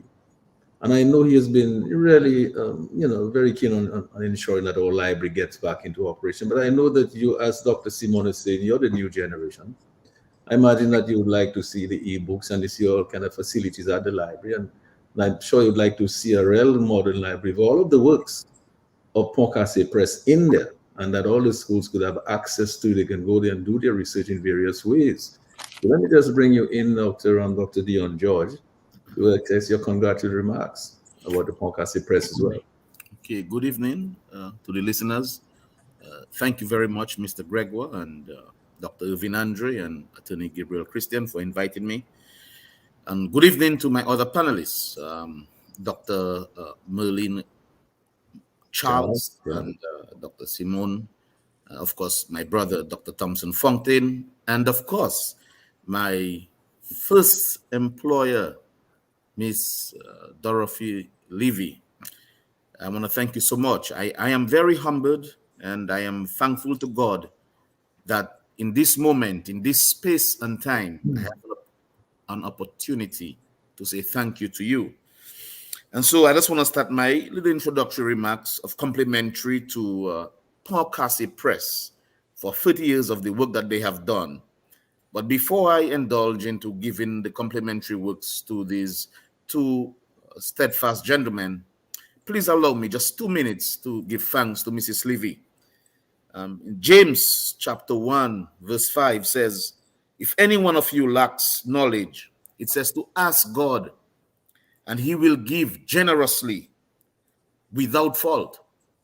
And so I want to invite the Holy Spirit tonight to be with us in this very appreciative celebration of Pont Casse Press. But Mrs. Levy, I just want to tell you, if you do not remember me, I will tell you I was 17 years old and I applied for a job at Convent High School. And Miss Dublin had went to Barbados. And in the interview, there were several women from Convent applying for the same job. I don't know what it is about me, but you chose me. And that started my teaching career. So from the earnesty of my heart, from the tears that I'm not shedding, I want to tell you thank you very much. And God bless you. In fact, when I left, my mom told me that my dad was so appreciative of that. He used to always bring provisions for you, etc. So I say that with a lot of emotions to tell you thank you. Now, so I want to say thank you too to Mr. Gabriel Christian and to Dr. Irvin Andre. I have a book here with me. It's called, that's my favorite one. It's called A Century of Dominica Cricket by Dr. Irvin Andre. It has a lot of pictures, and I have a personal note here from a friend of mine named Gabriel Christian, but he's such a loving guy. He dedicated it to my father, Clifford George, to my mother, Margaret George, and to my sister, Cindy and Giselle. I have another one here, which is called For Kings and Country, right? And of course, there is Rain on the Tin Top. I am missing the one, Search for Eden. I don't know where it went to. But of course, the one that's my favorite is On the Board Commandante Penier. I think Gabriel can correct me on that. Gabriel, aboard the Commandante Pineras. Thank you very much, sir. Yes, which he mentioned my father as a defense force that he said taught him muskery and so forth. But I mentioned these just as an introductory examples of the wealth of the work that these gentlemen have invested for Dominica. And I say that to my point number 2, the importance of we Caribbean people writing our own history. Of course, we were educated, and I'm very thankful for the teachers who taught me. But we cannot deny that a lot of our textbooks were written by Europeans or by the global north, one can argue.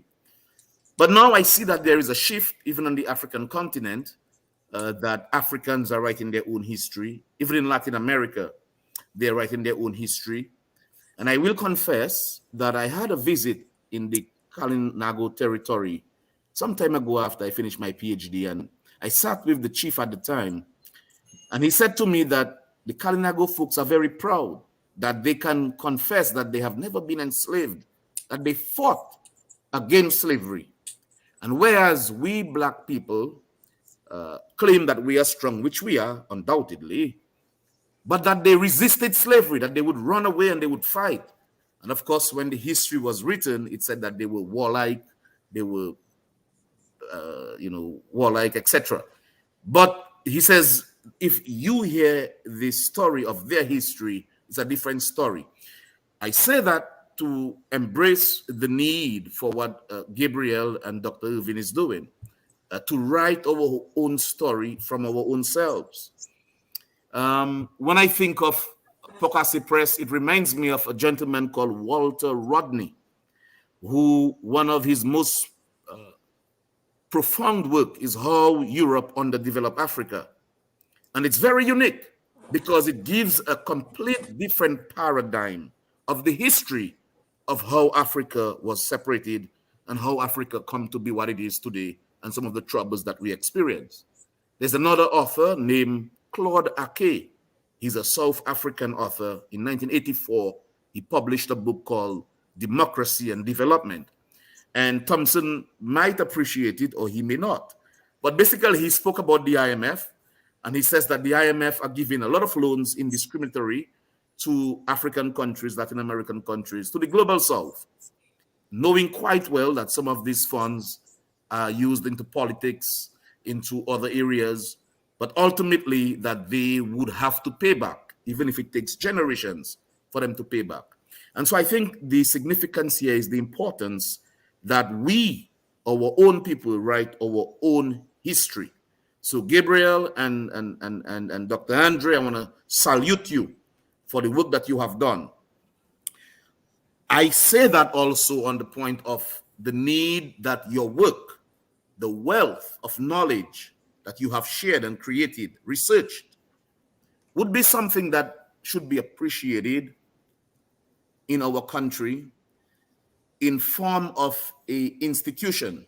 And I say that meaning that in a library, for example. So, of course, you can offer your books, you can offer it to the library as a gift. But more than just being in the library, one suggests that these books can be used as part of a curriculum in the education system. Perhaps not as a primary textbook, but undoubtedly as a reader, as a supplementary reading book at a very decent cost. Not just to make a profit, but that the population, our young brains, can get to know our history from our own perspective. Indeed, I would submit this, that there could be little movies, maybe 10, 15 minutes movies that would attract young people to be interested in something like The Rain on the Tin Top, or to learn about Irving Shillingford and the cricket. These things are very able to achieve right now. I say ebooks, I say audiobooks for the elderly, persons who right now are not prepared to go and read 5 chapters, can listen to it on a audio listening device.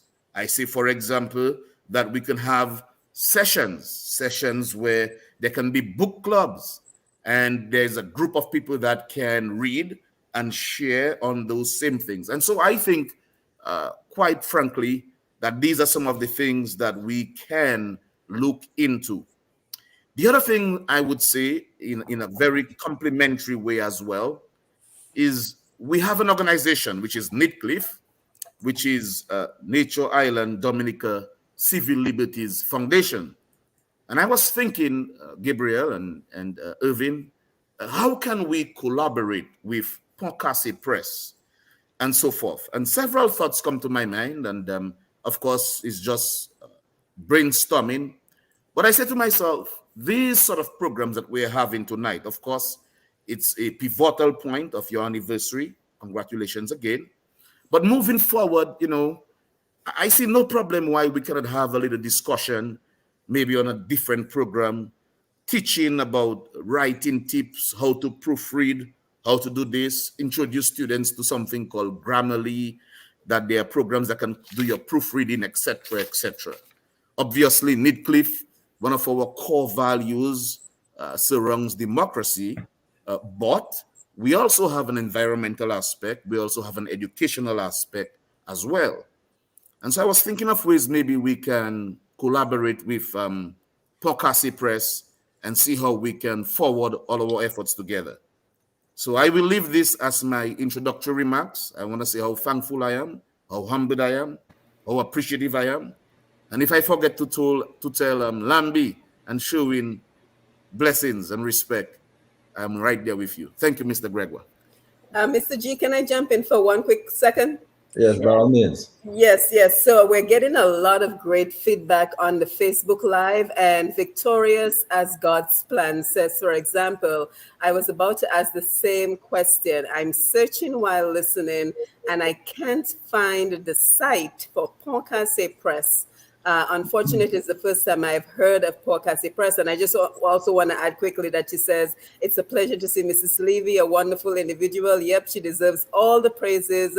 She has molded so many. So I think that is going to be a question that will come up a lot this evening. Where can the books be purchased? Is there a central location online or in Dominica? So quickly, Irving is a full-time judge, and I'm busier now at my age than I was 30 years ago. So the site, frankly, since DALA, which is the Dominica Arts and Literary Association, which you belong to, was founded, we felt it best to sort of promote DALA. We've not put the site back up, but for purposes of archiving, we may just merge it into DALA at some point. But the books are available on Amazon, and very soon I'll wait for my senior brother Irving to spring a surprise on our nation and on the audience towards the end of this program. But something spectacular has happened within the past year, and I'll remain mum on that for now. But the Dominica Arts Literary Association, to follow up the point that Brother Dion made, we think would be a good partner with Midcliffe, so that all writers and those who believe in a strong civil society can be involved in a blessed marriage. Yeah, and just one other thing. Is it possible to have a list of all the books so we know what to look for on Amazon? Maybe post a list on the Q95 website so we know what books, the titles of the books, and we can look them up. Well, yeah, I think that could easily be done in terms of making available the list of the books we've done. We do have lists in various books, quite frankly. And in terms of what Dr. George has indicated, I think that is perhaps where we are moving towards, really, making the works available electronically. I can indicate to you that Gabriel may not mention it, he's a modest gentleman, that both he and I, we've extracted essays, chapters from a few of the books, and we put it online on a program called academia.edu. And I can indicate that I'm pleasantly surprised at the number of persons across the world, for God's sakes, who've shown interest in certain of the books, certain of the book reviews, and who've actually commented from various parts of the world. I mean, it's very encouraging. Gabriel made reference to a recent development. We've just signed a contract a couple of months ago with the University of Toronto, where Merlin has her base. And they will be making all our books available electronically. to their 100,000 student body and staff. And they will be basically on demand or at the request of anyone, make those works available. So that is a development. I can also indicate to you that certainly both Gabo and I, we've been invited to speak to various, whether it's a literary organization. Certainly I've been invited to speak to the organization in Dominica, of writers. I was invited to speak to some folks in Curacao in February of this year concerning a book, British West Indians in Curacao. So there is interest in what we're doing, and we take courage, we take encouragement from those things. I can tell you that also that the book we did on Rosie, as a Montreal professor told me that Rosie doesn't belong to Dominica, he belongs to the world. So in August or early September, I signed a contract where this Toronto company is going to republish Rosie and to have it translated into French to reach a much broader audience, a North American audience, in the States, in Canada, and so on, universities, bookshops, and so on, because we simply don't have the resources to market the books. I can indicate also that with respect to Rosie, there's a documentary company in the States who is going to do some interviews featuring Rosie in the 60s and 70s. And certainly we have an appointment for them to do some interviews sometime in August. I haven't really finalized it yet, and so on. So there have been developments which are encouraging.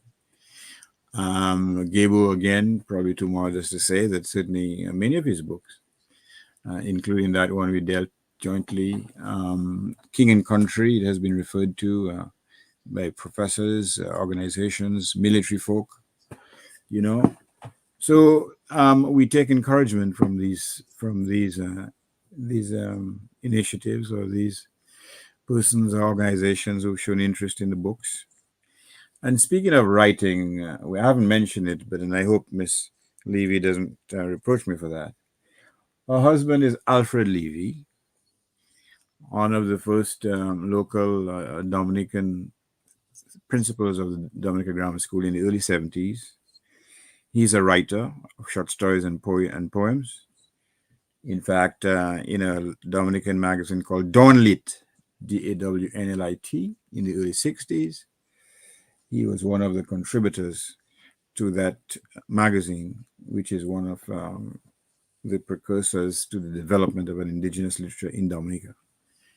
Again, I take liberty by indicating that Mr. Levy has some health issues.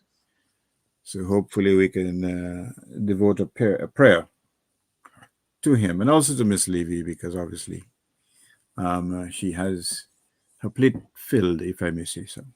So let's not forget those who moved on. Let's not forget those like Dr. K. Polidor, who was also a teacher at the Sixth Form College, who also wrote a number of booklets of poems. These are folk who've all made a contribution. And we have to ask ourselves as a society, what do we really value? The written word or lucre, as in the god of mammon, the god of money?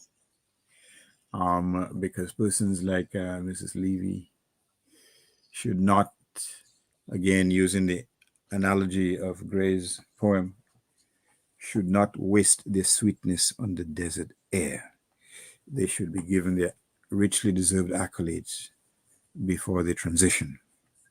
So this is the context in which we're doing, but we are moving slowly but surely into the modern sphere of publishing electronic. It's a long process for me, to be quite frank with you. I'm very limited in terms of my skills in the computer, and I hate to admit it, but sometimes when I hear the word mouse, I still run for the broomstick. But give me another 10 years and I'll make progress in terms of utilizing as best as I can the electronic resources that are available. But as I said, we've taken encouragement. We've taken encouragement from Dominicans, both in Dominica and abroad, who've shown an interest in the books, who've commented on it, who've offered their critiques. But I've gotten requests from Dominicans all over the place seeking copies of one particular book or the other, and non-Dominicans, quite frankly. So that is the reward. Many persons really believe with a straight face that somehow we're becoming rich, financially speaking, in terms of these books. The richness is of a different kind. It is of a different metal. The richness is to preserve for posterity the travails and struggles and the achievements of our people. And that is all the richness I need. Thank you. So, Can I just ask, can I ask something, please? Yeah. Please, Irvin and Gabriel, you have full-time jobs, very demanding jobs. Where do you find the extra time? I think the good Lord, the universe, has been very kind to you by giving you perhaps more than a 24-hour day. I'm trying to think of the first part of that line. But they, while their companions slept, Slept. went toiling upwards in the night. And that's Thoreau. So, The heights by yes, which great men met and and attained was not did achieved not by attain sudden by Sudden flight, flight. sudden flight, but but where they, while they, their while their companions companions slept, slept, kept toiling went upwards through the night. upwards in the Do you know night. that was my graduation? I got a card from a friend at graduation, and that inscription was by Thoreau. Thoreau was on there. And Irving, you want to go ahead and take a step at that first now? Yeah, well, let me indicate to Mrs. Levy that as I develop more creaks and groans, I am fiercely aware of the limited tenure that we've been given. I'm very much aware of the uncertainty of life. The fact that today that you may be in perfect health and tomorrow you may get some news that shatters your world, so to speak. I am also animated and activated and encouraged by what Martin Luther King famously said when he talked about the fierce urgency of now. And it's basically a nice amplification of a saying that we grew up with: you never put to tomorrow what you can do today. I'm also motivated, and Gabriel can speak for himself, probably more eloquently than I, that it's not everyone. Everyone can be a critic. But as the magistrate Ozzy Lewis would say on his programs, has said, that quite frankly, some folks, when they understand how difficult it is to write a letter of one page, then it comes to them how difficult it is to devote months and months writing a book, getting it done, getting it proofread, sometimes not very perfectly, just getting it. And after you've done all that thing, marshal in the resources to bring it to the finish line. But in a sense, we are privileged. We are privileged because we've been placed in a certain position where we have a little of the mental wherewithal, a little of the financial wherewithal, and then with little of the commitment to the preservation of this most important aspect of our existence, to reduce our experiences and to writing. And so it is not a question to me of where do you get time. It is a question of what are you doing with the time that you have? That's the fundamental question, Mrs. Levy. What are you doing with the time? And when I speak to young folks, I tell them, are you able to account for every single day in terms of the goals that you have set? You should be able to say on every single day, or virtually everything, that I have taken this important step to prosecute my goals. Because we were nurtured on the belief, and Mrs. Levy, you know much better than I, there are certain things which never come back. The wasted opportunity, the spoken word. So for me, it is a relentless pursuit of pushing the envelope because I feel that my time draweth nigh and I don't know when the bell will toll. The only thing I will know is that it tolls for thee. So that is my response to your very fundamental and important question. I want yes, to say something quickly, and that is to say that all that we have done, Mrs. Levy, as our teacher. In fact, we're all your children this evening, so we played a trick on you. You thought you were coming here to talk about Casse Press and saluting Casse Press. We're here to salute you. We're here to salute you and to say, job well done, mission accomplished. Miss Levy, all that we have been able to do, been inspired by an imperishable faith, an indomitable love. A love for our island, our love for our parents and our teachers who taught us, and our love for the opportunity of those who went before us, who slaved and toiled and worked hard and long who sent us to school, you see, so that we could not forget from whence we came, you see. And so we felt we had a deep-seated duty. We're not engaged in some idle journey of narcissism and self-aggrandizement, but we felt within the recesses of the Rosa Public Library's research room, little room, no more than maybe 20 by 20, that much, resided some of the greatest works of literature. What was going to be the quality of our service? If we'd gone through that process, from parents, some of more maybe ample means than others, but relatively modest means, what were we going to do with that which we had learned? Were we going to keep it for ourselves?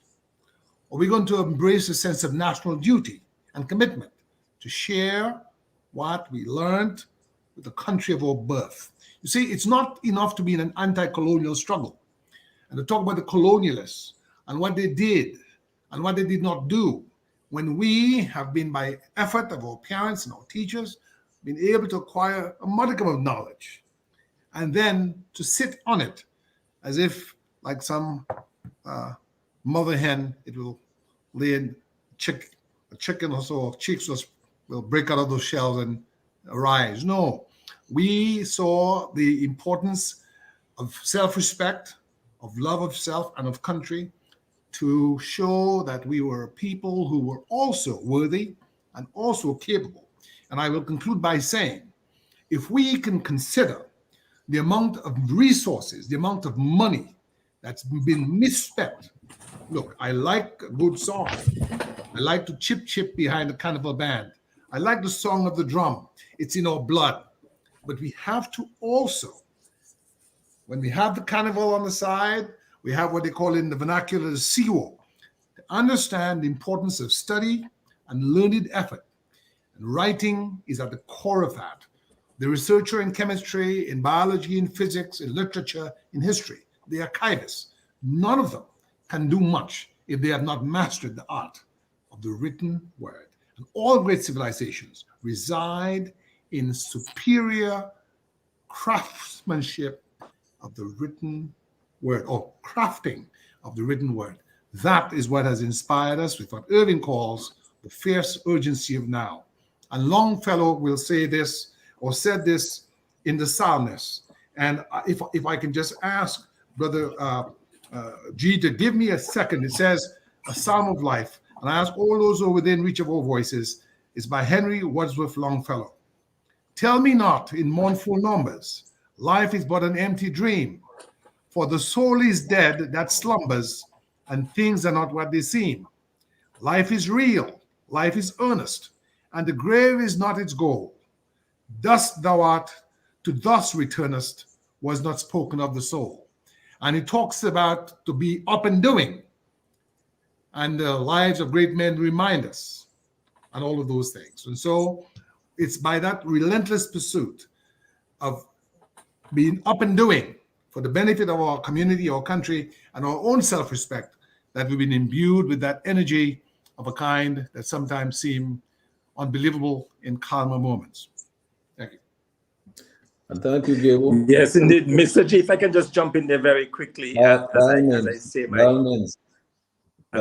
my goodbyes before, because I'm beginning to drift just a little bit. But Gib mentioned the fact that, as a school child, he received this wonderful plaque. And it just brought back memories, Gib. I also received the gift as a high school graduate in SMA, as the best business student. And I received this wonderful gift, well packaged.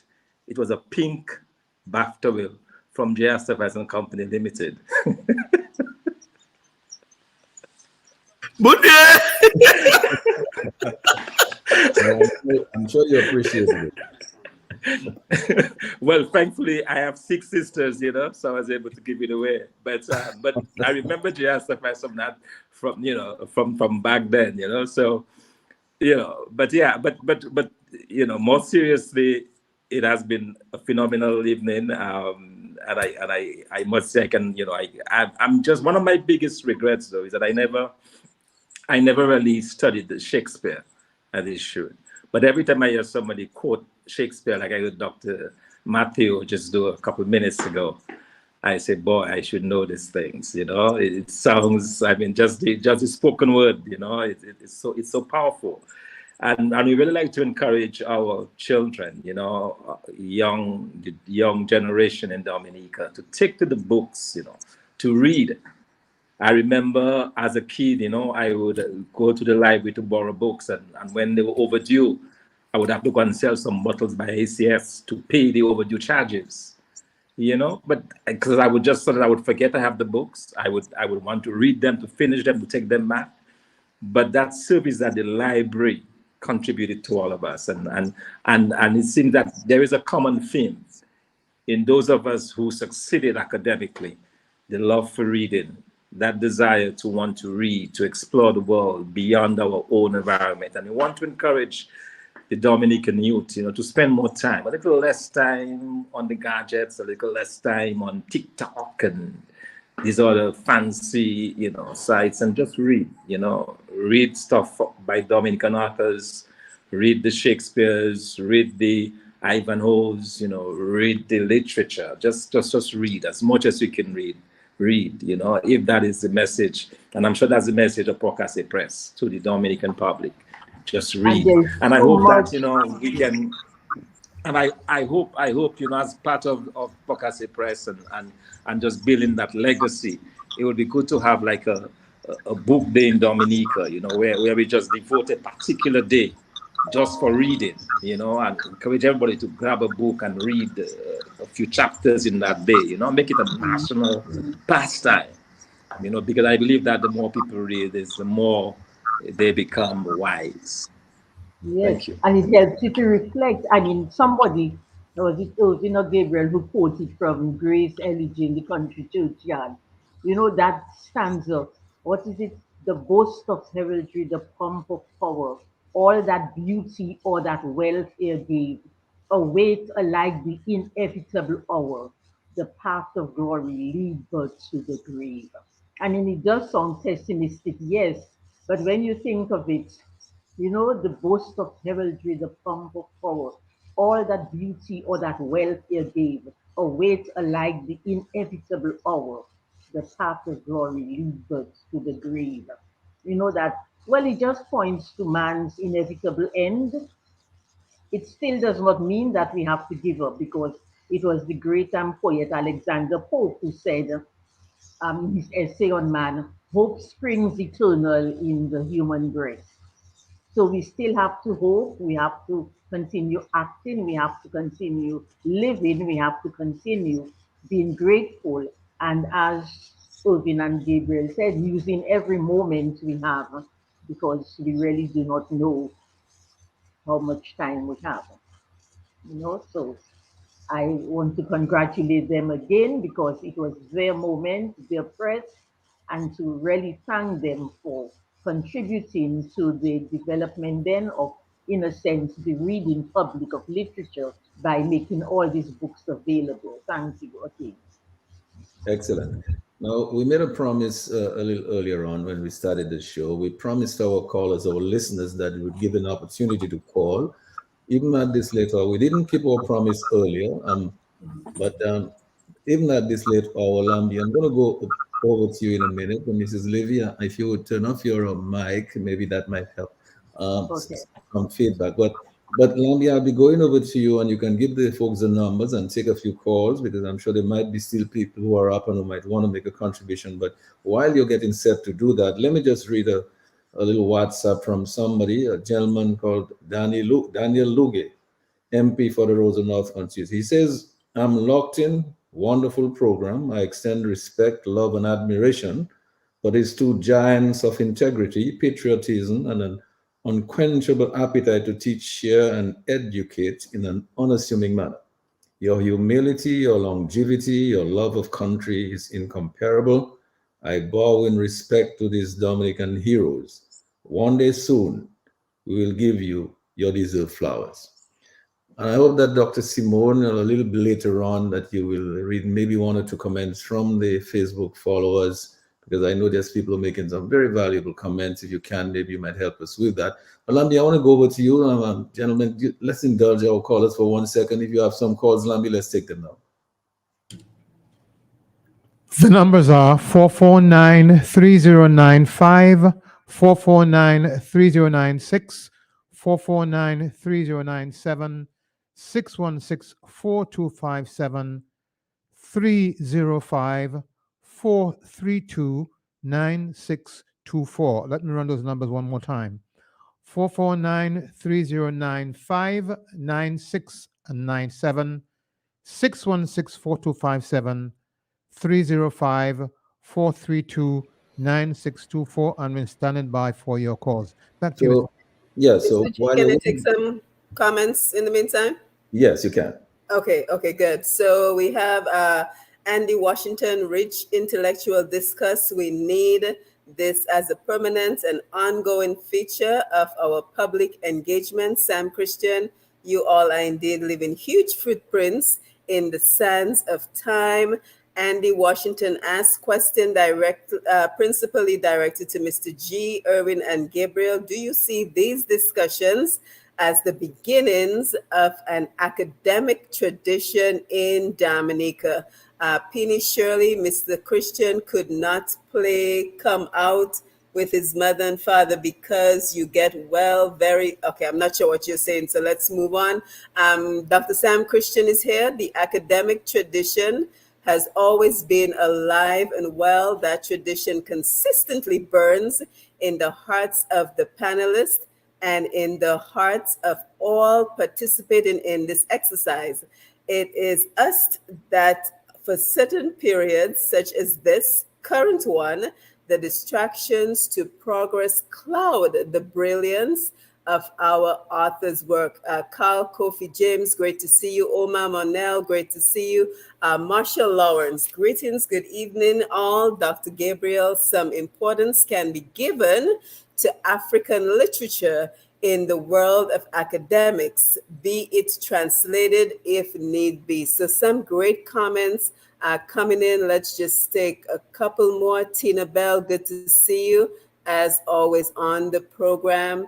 Augustina John, congratulations to Justice Andre and Mr. Christian. Thank you for all the history and knowledge. I enjoy reading your books. So lots of good comments coming in. Let's just take two more before we go back to Mr. G.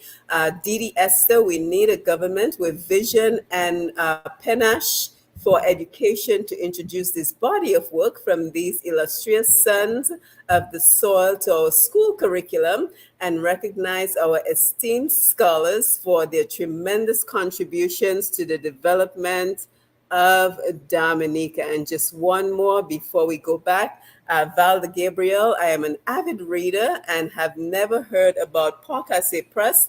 This is so informative. I just went on Amazon and downloaded a few of your books on Kindle. So very encouraging. So if anyone wants to comment on anything that the comments on Facebook have said.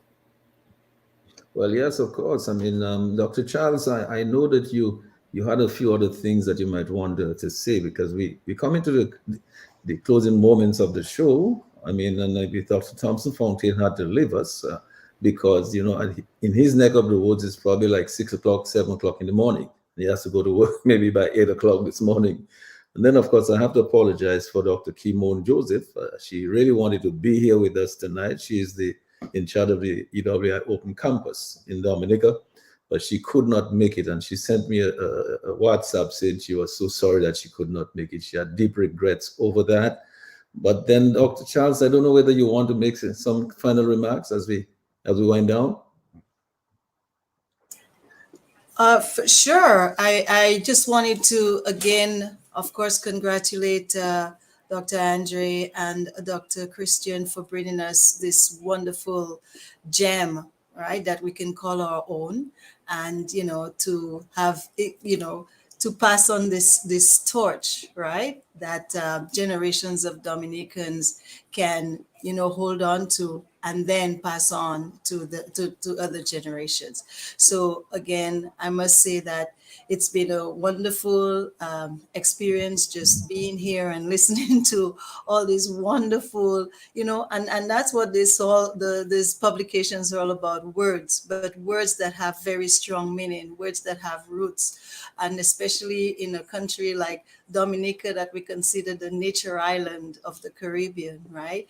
And all the like, everything about Dominica is just so well, I guess, represented in the various publications from Casse Press, beginning from again, In Search of Eden, in Voices, Distant Voices, The Island Within by Dr. Andre.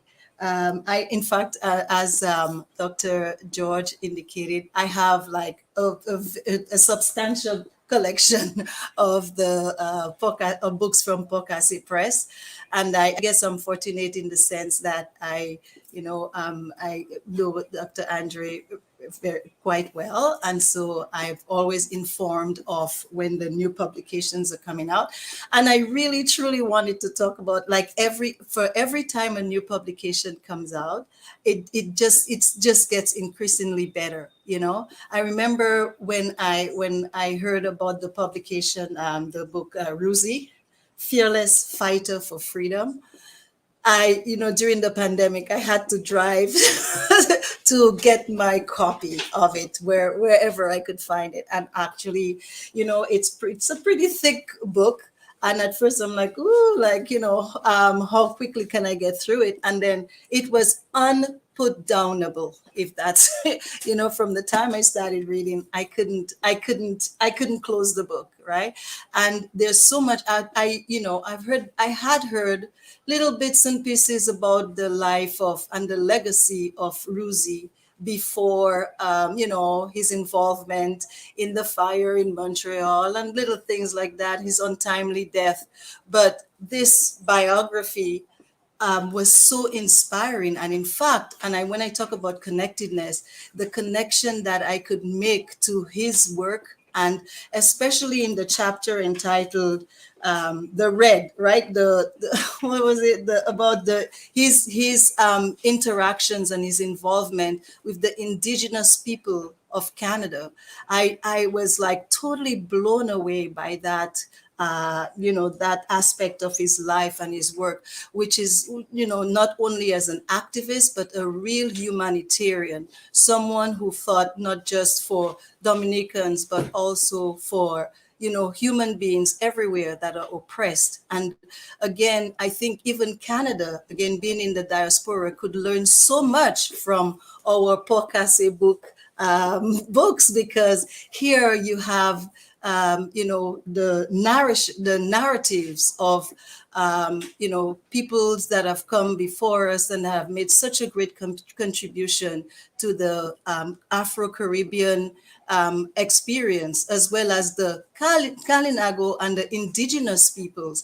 And I think even here in Canada, we have so much to learn from what is being done, or what has been done in Dominica, to foster relationships and to, and the culture and history, and there's so many things that, and I must say that, and I know that I think Dr. George mentioned the title of the books. That's one thing, no matter what happens, that Casse Press has been paying such great attention to the title of the books. It's like, as we say in French, une appellation. It calls you to look within and, to read and to really discover. And this is truly amazing. And I really commend you for all this, what you've brought to us, and what we in turn can pass on to further generations. And yeah, basically, thank you.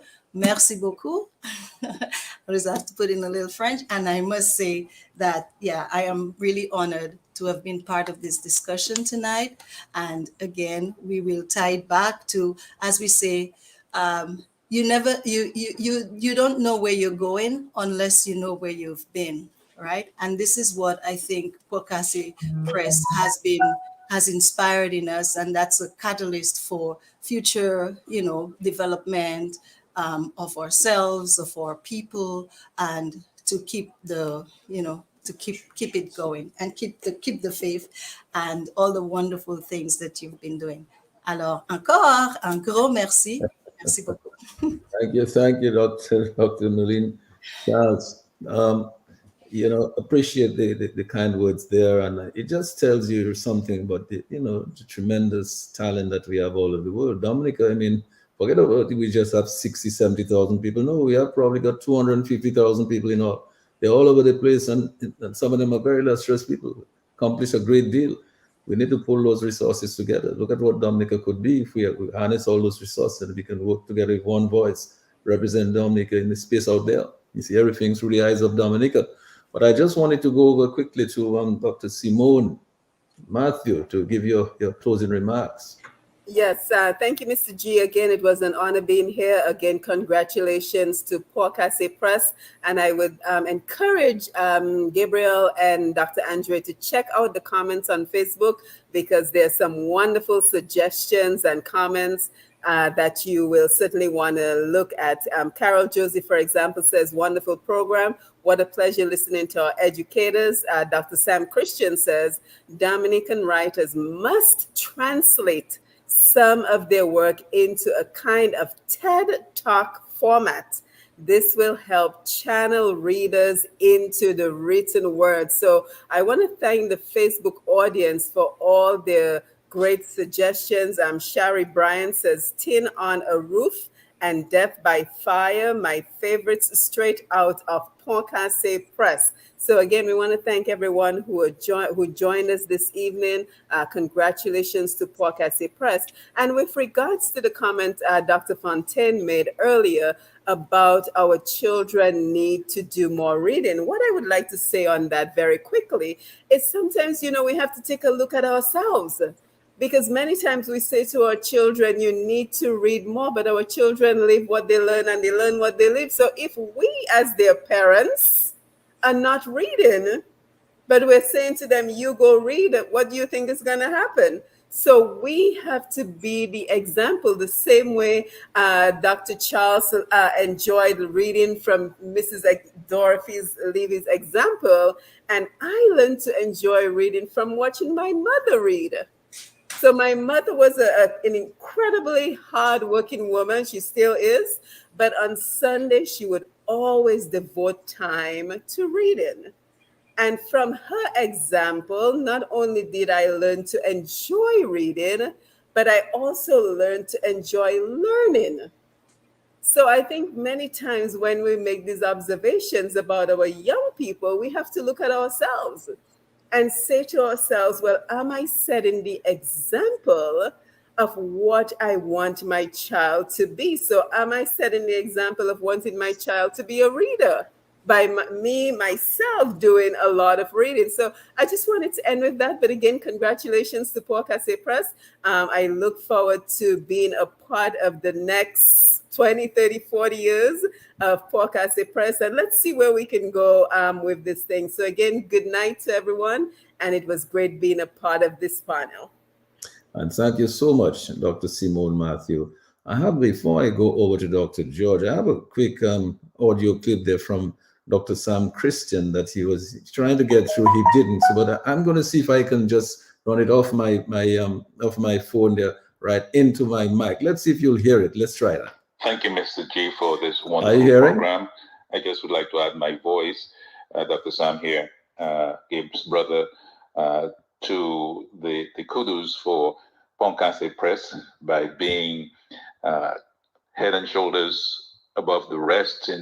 I think in terms of Caribbean literature, they have really been prolific, and I have been privileged to have a front row VIP seat in this whole process from start to finish, because I've been privileged to look at some of the manuscripts and to throw in an idea or two. But the most important thing is, the fact that both gentlemen are enormously busy in their day jobs, so to speak. I had the privilege of going up to Canada for the investiture of George Andre. Whenever he comes to the Washington, D.C. area or to Dominica, and we're in the area, we always meet. And of course, Gabriel, my brother, we are as close can be. And so, it's the amount of work that they have been able to do on the side, the amount of time and energy spent is really what is remarkable. It takes tremendous amount of discipline. And I would just like to encourage the young writers to lock down and to do what you have to do to get this product out. You've got books in your heart and books in your mind that needs to be published so you can bless others. And one of the other things that we need to do as Dr. Simone is doing, to use the media where we can reach out and engage younger people to channel them into the written word. We have to make the record for future generations so that our history is written by us. And so it's a very proud moment for all of us. And for those of us who have not been published or are not near as published as Casse Press, Dr. Irvin Andre, and Gabriel Christian, let us be inspired to do that and to join that merry company. Kudos to you. Keep up the good work. God bless you. And thank you, Dr. Sam. Another tremendous son of the soil. I mean, what do you expect? Look who is. These Christians are no joke. I mean, I had the privilege to have met online Avenel Christian, Pastor Avenel Christian. We had a show on Q95 yesterday. It was tremendous. Very proud to see what you could contribute in the area of data and so on, in tech and in science and engineering. Tremendous human being. I just want to go over quickly to Dr. Dion George to maybe make your closing remarks. Dr. George. Yeah, thank you very much, Mr. Gregoire, and thank you very much, Dr. Irvin Andre, and my brother Gabriel Christian. By the way, let me say something. All the books I showed there, I say that very humbly again, because it's the truth, and the truth shall set you free. Gabriel gave me these books. I never bought one. And so when I published my first book, well, my second book, which I appreciate, it's my dissertation, I try to send one to him. But Gabriel sent me a picture immediately and says, look at this. He bought one immediately. So before I could even send one for him, he had bought it already. And that shows the kind of support that he's willing to give and how he's willing to nurture. And I will say also that he came and visited me and helped me to put things together, shape my ideas, etc. And so a lot of thanks to him for that as well. I will also say Brother Thompson Fontaine. He too came and helped me. And I'm so thankful. And so I see this panel tonight, almost, Mr. Gregoire, as a family. Because somebody just texted me on my phone and said, when I was telling thanks to Mrs. Levy, they said I became emotional.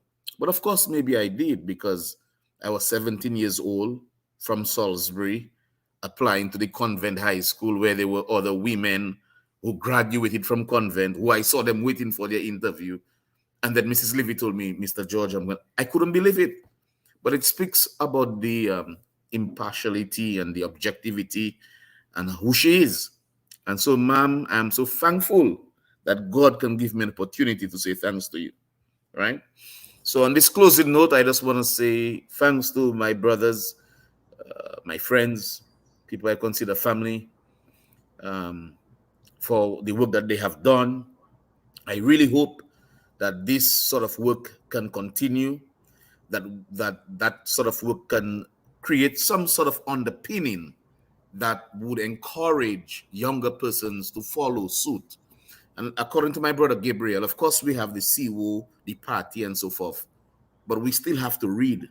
We still have to focus.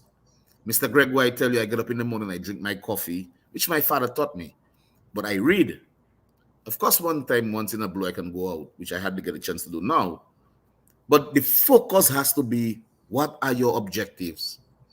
And I think literature is a very good way to do it. So I want to end with this poem. I heard Mrs. Levy quote Shakespeare. This one is from Salisbury. It's not Shakespeare. It says, "The test of a man is the fight that he makes, the grit that he daily shows, the way he stand upon his feet and take life, numerous bump and blows. A coward can smile while noting his progress bar, but it takes a man to stand and cheer while the other fellows star. It isn't the victory after all, but the fight that a brother makes. A man, when driven against the wall, still stand tall and take the blows of fate. With his head held high, bleeding, bruised and pale, is the man who will win because he's not afraid to fail."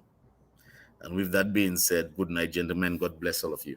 But we're not going to let you get away there now, because you see, you have to show now the integrity of your appreciation for Mrs. Levy and the contribution she made to you. So remember, Dr. Irving Andre said earlier, he challenged us, said, Mrs. Levy has done so much for us and her husband is not well. We should probably say a prayer for Mrs. Levy and for her husband, Alfred Levy. So, Dr. George, I want to challenge you to show a little bit more gratitude by leading us in a very short prayer of appreciation for Mrs. Levy and her husband, Mr. Alfred Levy. Okay, well, I will ask the Holy Spirit to take control of my words. I'll ask the Holy Spirit to bestow me with his wisdom as I say that I pray for Mrs. Levy and for her husband, Mr. Alfred Levy, that God, that you know their needs, that you will touch them, that you will administer to them. God, you are God by yourself, which means that God, you are El Shaddai. God, you are God who sees everything, Lord, which means that you are God omnipotent, and that you are God Jehovah Jireh, that you can provide.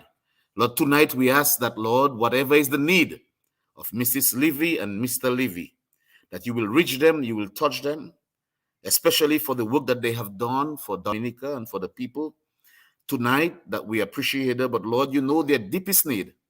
And so, Holy Spirit, we invoke you. We invoke you the same way that Daniel invoked your spirit. We invoke you, Lord, the same way that the children of Hebrew invoked your spirit. We invoke you, Lord, as we never invoked you before, and we ask you, Lord, to touch Mrs. Levy and her husband. We pray for healing, for deliverance, and provision. Lord Jesus Christ, we do this through nobody's name, but through your name. We ask this through the Father God, in union with the Holy Spirit, for Jesus Christ, three persons in one God, forever and ever. Amen.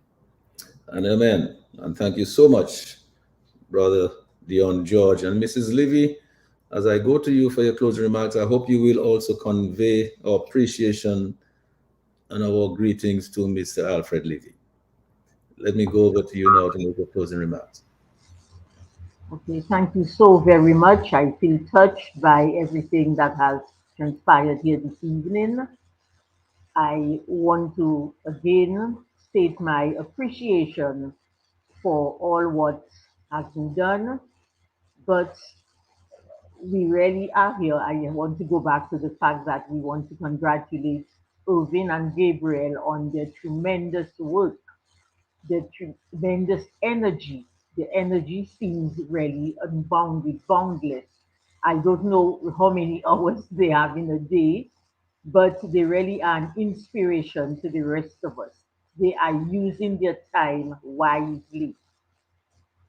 And I hope that the generations to come will make good use of what they have done, will not let their efforts be wasted, because they have set for us the people who are, in a sense, leaders of our country, people who have done well, who have really benefited from everything that Dominica has to offer. So I just want to thank them again. I want to pray that they continue in their work, that God will give them many more years, give them continued energy, and give them the will, the determination. Even if, because I think somebody at one point mentioned, even if they may encounter obstacles along the way in one form or another, I hope that they have the determination, the will to continue. So thank you again for all you've done. God bless all of you. And my students who are here also, thank you so much for your presence here, for sharing. Thank you. And thank you so much, Mrs. Levy, not only for your words, but for your presence here this evening. If you could turn off your mic, I mean, that would probably take off some of the feedback that might be. So please turn off your mic. Now, I just want to say, as you expressed, for on behalf of Irving Andre and Gabriel Christian, their tenacity, the strength. But do you know that, Mrs. Levy, we all know that behind every man there is a very strong woman. And maybe their wives are the persons who are giving them that strength. So a day will have 24 hours, but the wives convert that into 48 hours. And so I want to go over to Gabriel Christian. Maybe he'll tell us whether it's the wife that has been holding him up so strong and causing him to be able to contribute so profoundly as he's been doing for us for 30 years. Gabriel, let me go over to you for your closing remarks. Thank you very much, Mr. G. And I just want to say this has been a love fest. Irvin and I believe, owe a great debt of gratitude to Q95, our parents, obviously, our teachers like the indomitable Miss Levy, always well put together, very good-looking woman, very respectful of us, very nurturing of us. In fact, I found Miss Levy during COVID. It's going through my papers. I found a 1978 sixth form college report. Well, he said Gabriel needs to read his books in more detail. So you were stern and you were focused on getting the best from us. You were not satisfied to simply coddle us, but you wanted us to understand and respect that if you wanted success in life, it was not going to be given to us. We had to earn it. So thank you again. And we'll never forget all you've done for us. Brother G is absolutely correct. I try to say it in a sort of tongue-in-cheek way when I said when Irvin would be calling him for my sections on the first book that Dr. Charles was so kind, brother, gleam into my eye when I saw her raise the first copy of first work, In Search of Eden 1, because there's In Search of Eden 2 that Dr. Fountain did the introduction for. When Irvin would call, I tell Joan, take the call. Because without my wife, and I think Irvin will say the same about his wife, Kathy, they've been the indispensable allies without which the enabling environment would not have existed for us to be so productive, because someone has to tend to the affairs of taking care of business while we toiled. At least they knew where we were. They knew we were not in some club somewhere or someplace further afield. They knew we were in the basement or cloistered in some little office cubbyhole, plinking away or writing away or doing relevant research and so on. And they could see the finished product. The gratitude was made manifest in the finished product. I remember when we went to Fredericksburg, Virginia, for the first copy of In Search of Eden, the same one that Dr. Charles so proudly showed off. I mean, it was like we'd struck gold. And I'll stop at that point because I want Irvin to give his own salute to his beloved wife or sister Kathy Andre, who has been there all through.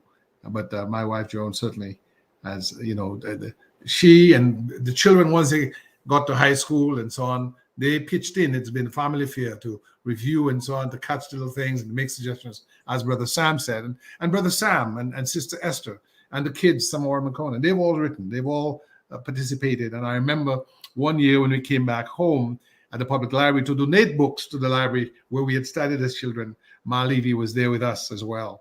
And as she was later on when I did the second or third edition of Casse Press. So she not only was with us at sixth form, but she continued to provide that moral support and that guidance and that emotional underpinning without which our success would not have been possible. So our success really is not a success for ourselves. It's a collective success. It's a community success. It's Dominica's success, because whatever Irving and I have done, we've done it not for ourselves, but for our beloved Dominica. Thank you, Irving.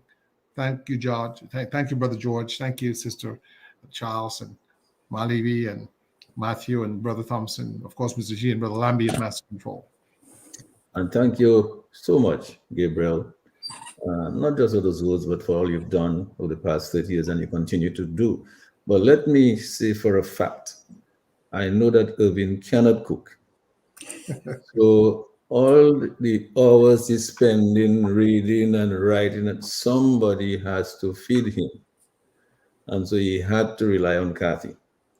So Irvin, I'll give you the opportunity to give all the praise to Kathy for all of your accomplishments.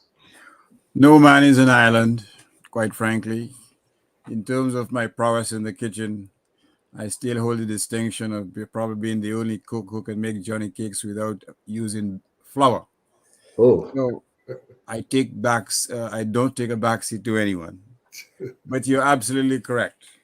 We may fool ourselves into believing that whatever we achieve is through our prodigious efforts and that of no one else. I certainly represent a negation of that idea. I've been assisted throughout, quite frankly, in terms of getting the manuscripts done, in terms of getting folks to review, in terms of putting together certain aspects of the book. And I was thinking that it would be remiss of me not to express special thanks to other persons in Dominica, quite frankly, who assisted us. I speak, for example, of Jay's Bookstore, who sold the books without any difficulty and any hesitation whatsoever. I speak of the University of the West Indies, Dr. Kimon Joseph, who has made the University Center available whenever I requested to do a book launching or whenever I requested use of the facility to extend some modest bursaries to Dominican students. I obviously say thank you to the past or deceased or the late proprietors of Frontline Bookstore. I obviously have to thank the readers who've taken time off to purchase the books and to read them. I have to say thank you to all those who dwelleth in the sacred place of the Most High God. And I should say a special thank you again to Mrs. Levy. And I probably should extend an invitation to all those who've been touched by her caring words, by her education, by her work in the classroom. I can speak of that personally and eloquently because when we did English literature, we did it in an old gymnasium at the present University Center. We were seduced by the songs of the cows. We were besieged by the heat which emanated from the steel roof or the tin roof Gabriel talked about, by the noises, by boys frolicking in underpower, so that concentrating was a Herculean effort, but she persisted, she tarried, and suffice it to say, through that hard work. So let me invite those who've been touched by this angel to consider perhaps extending a token of appreciation to Miss Levy. You heard me indicate that, quite frankly, in her heyday, put in so much effort, she was not compensated for her work. We live in a time when compensated for non-working is is very widespread. I'll just leave it at that. So let us give some thought to see how we can extend a token of appreciation to Ms. Levy. These are difficult times. And again, as I said, illness can strike at any time, anyone. And sometimes, quite frankly, when it happens, we are at our most vulnerable. So certainly, I stand on the shoulders of all those. I should indicate also that I have to give a lot of credit to my parents. In the early 70s, my father had 5 children in secondary school, 4 of them in a hostel. And that was a time when many Dominican parents, probably as many as 80% of them, did not have the financial means to send their children to secondary school. And it is because of his commitment to higher education that he made the effort and the sacrifice to do precisely that. And I remembered him because he had, coming from Curacao, over 500 books. Some of them were visited on a daily basis by a humble creature called what's the name of it again?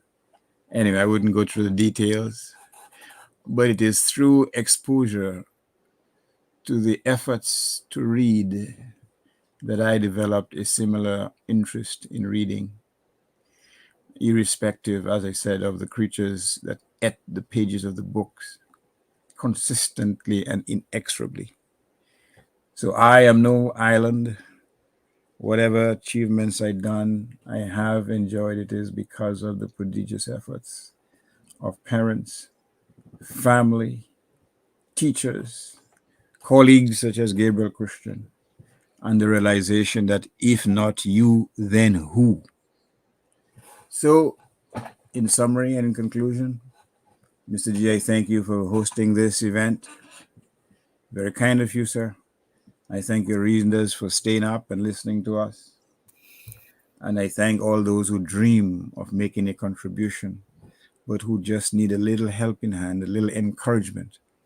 And I hope that among that category, you would have found just a little bit extra encouragement and inspiration to pursue your own goals and to prosecute them without any hesitation, without any reluctance, with all the determination that you can muster.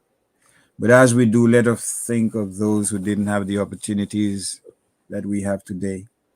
And let us always think how we can make the world a little better for those who are in need. So with those words I end. And Mrs. Levy, again, it's appropriate to say thank you. And I hope that there can be an effort to show you some love, to use the common parlance. I can't say it in French, Moulin. Samakadi, Kemem.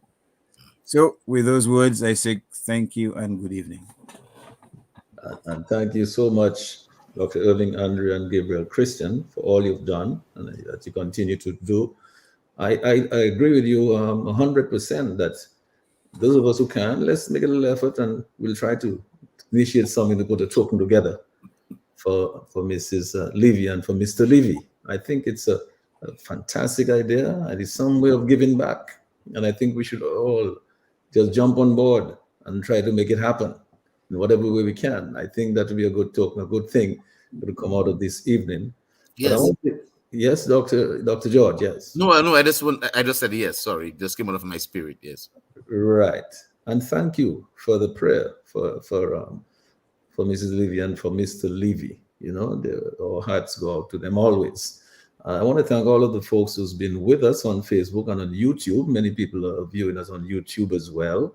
And so thank all of the persons who have been listening on the radio in all corners of the globe, in every nook and cranny, in every community in Dominica and the Caribbean. Thank you for staying up with us so late. Thank you, Dr. Thompson Fontaine, for remaining up at this ungodly hour, all the way out there in South Sudan. And he made the effort and he stayed with us. I'm sure he's probably getting ready to go to work right now. Yep. Already, having not slept at all. But it's the kind of contributions that people make when they've been inspired by people like Mrs. Dorothy Levy and the people of Casse Press like Irvin Andre and Gabriel Christian. So I want to thank all of you who were with us on the panel tonight, Dr. George, Dr. Simon Matthew, Dr. Kimon, Joseph who could not make it here tonight, Lambi on the console and Sherwin giving us on the air, and Dr. Charles and Mrs. Levy. I just want to thank everybody for being here tonight, all of those you called, Dr. Christian, Sam Christian for your contribution, and Danny Luge for your text and so on, your WhatsApp.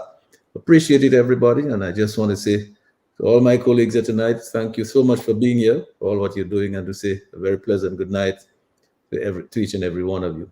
Thanks a lot, and thank you very much, everybody. Thank you. Merci beaucoup. Merci. Bon, very nice. Very nice seeing you, Dr. Charles. Dr. Moulin Charles Allon, bonsoir. Bonsoir. Hello. We hope we can have you again. Yes. And we're happy that everyone kept the secret that this really was a tribute to Miss Levy, but we kind of talked about Yes. Hello. Okay. Excellent.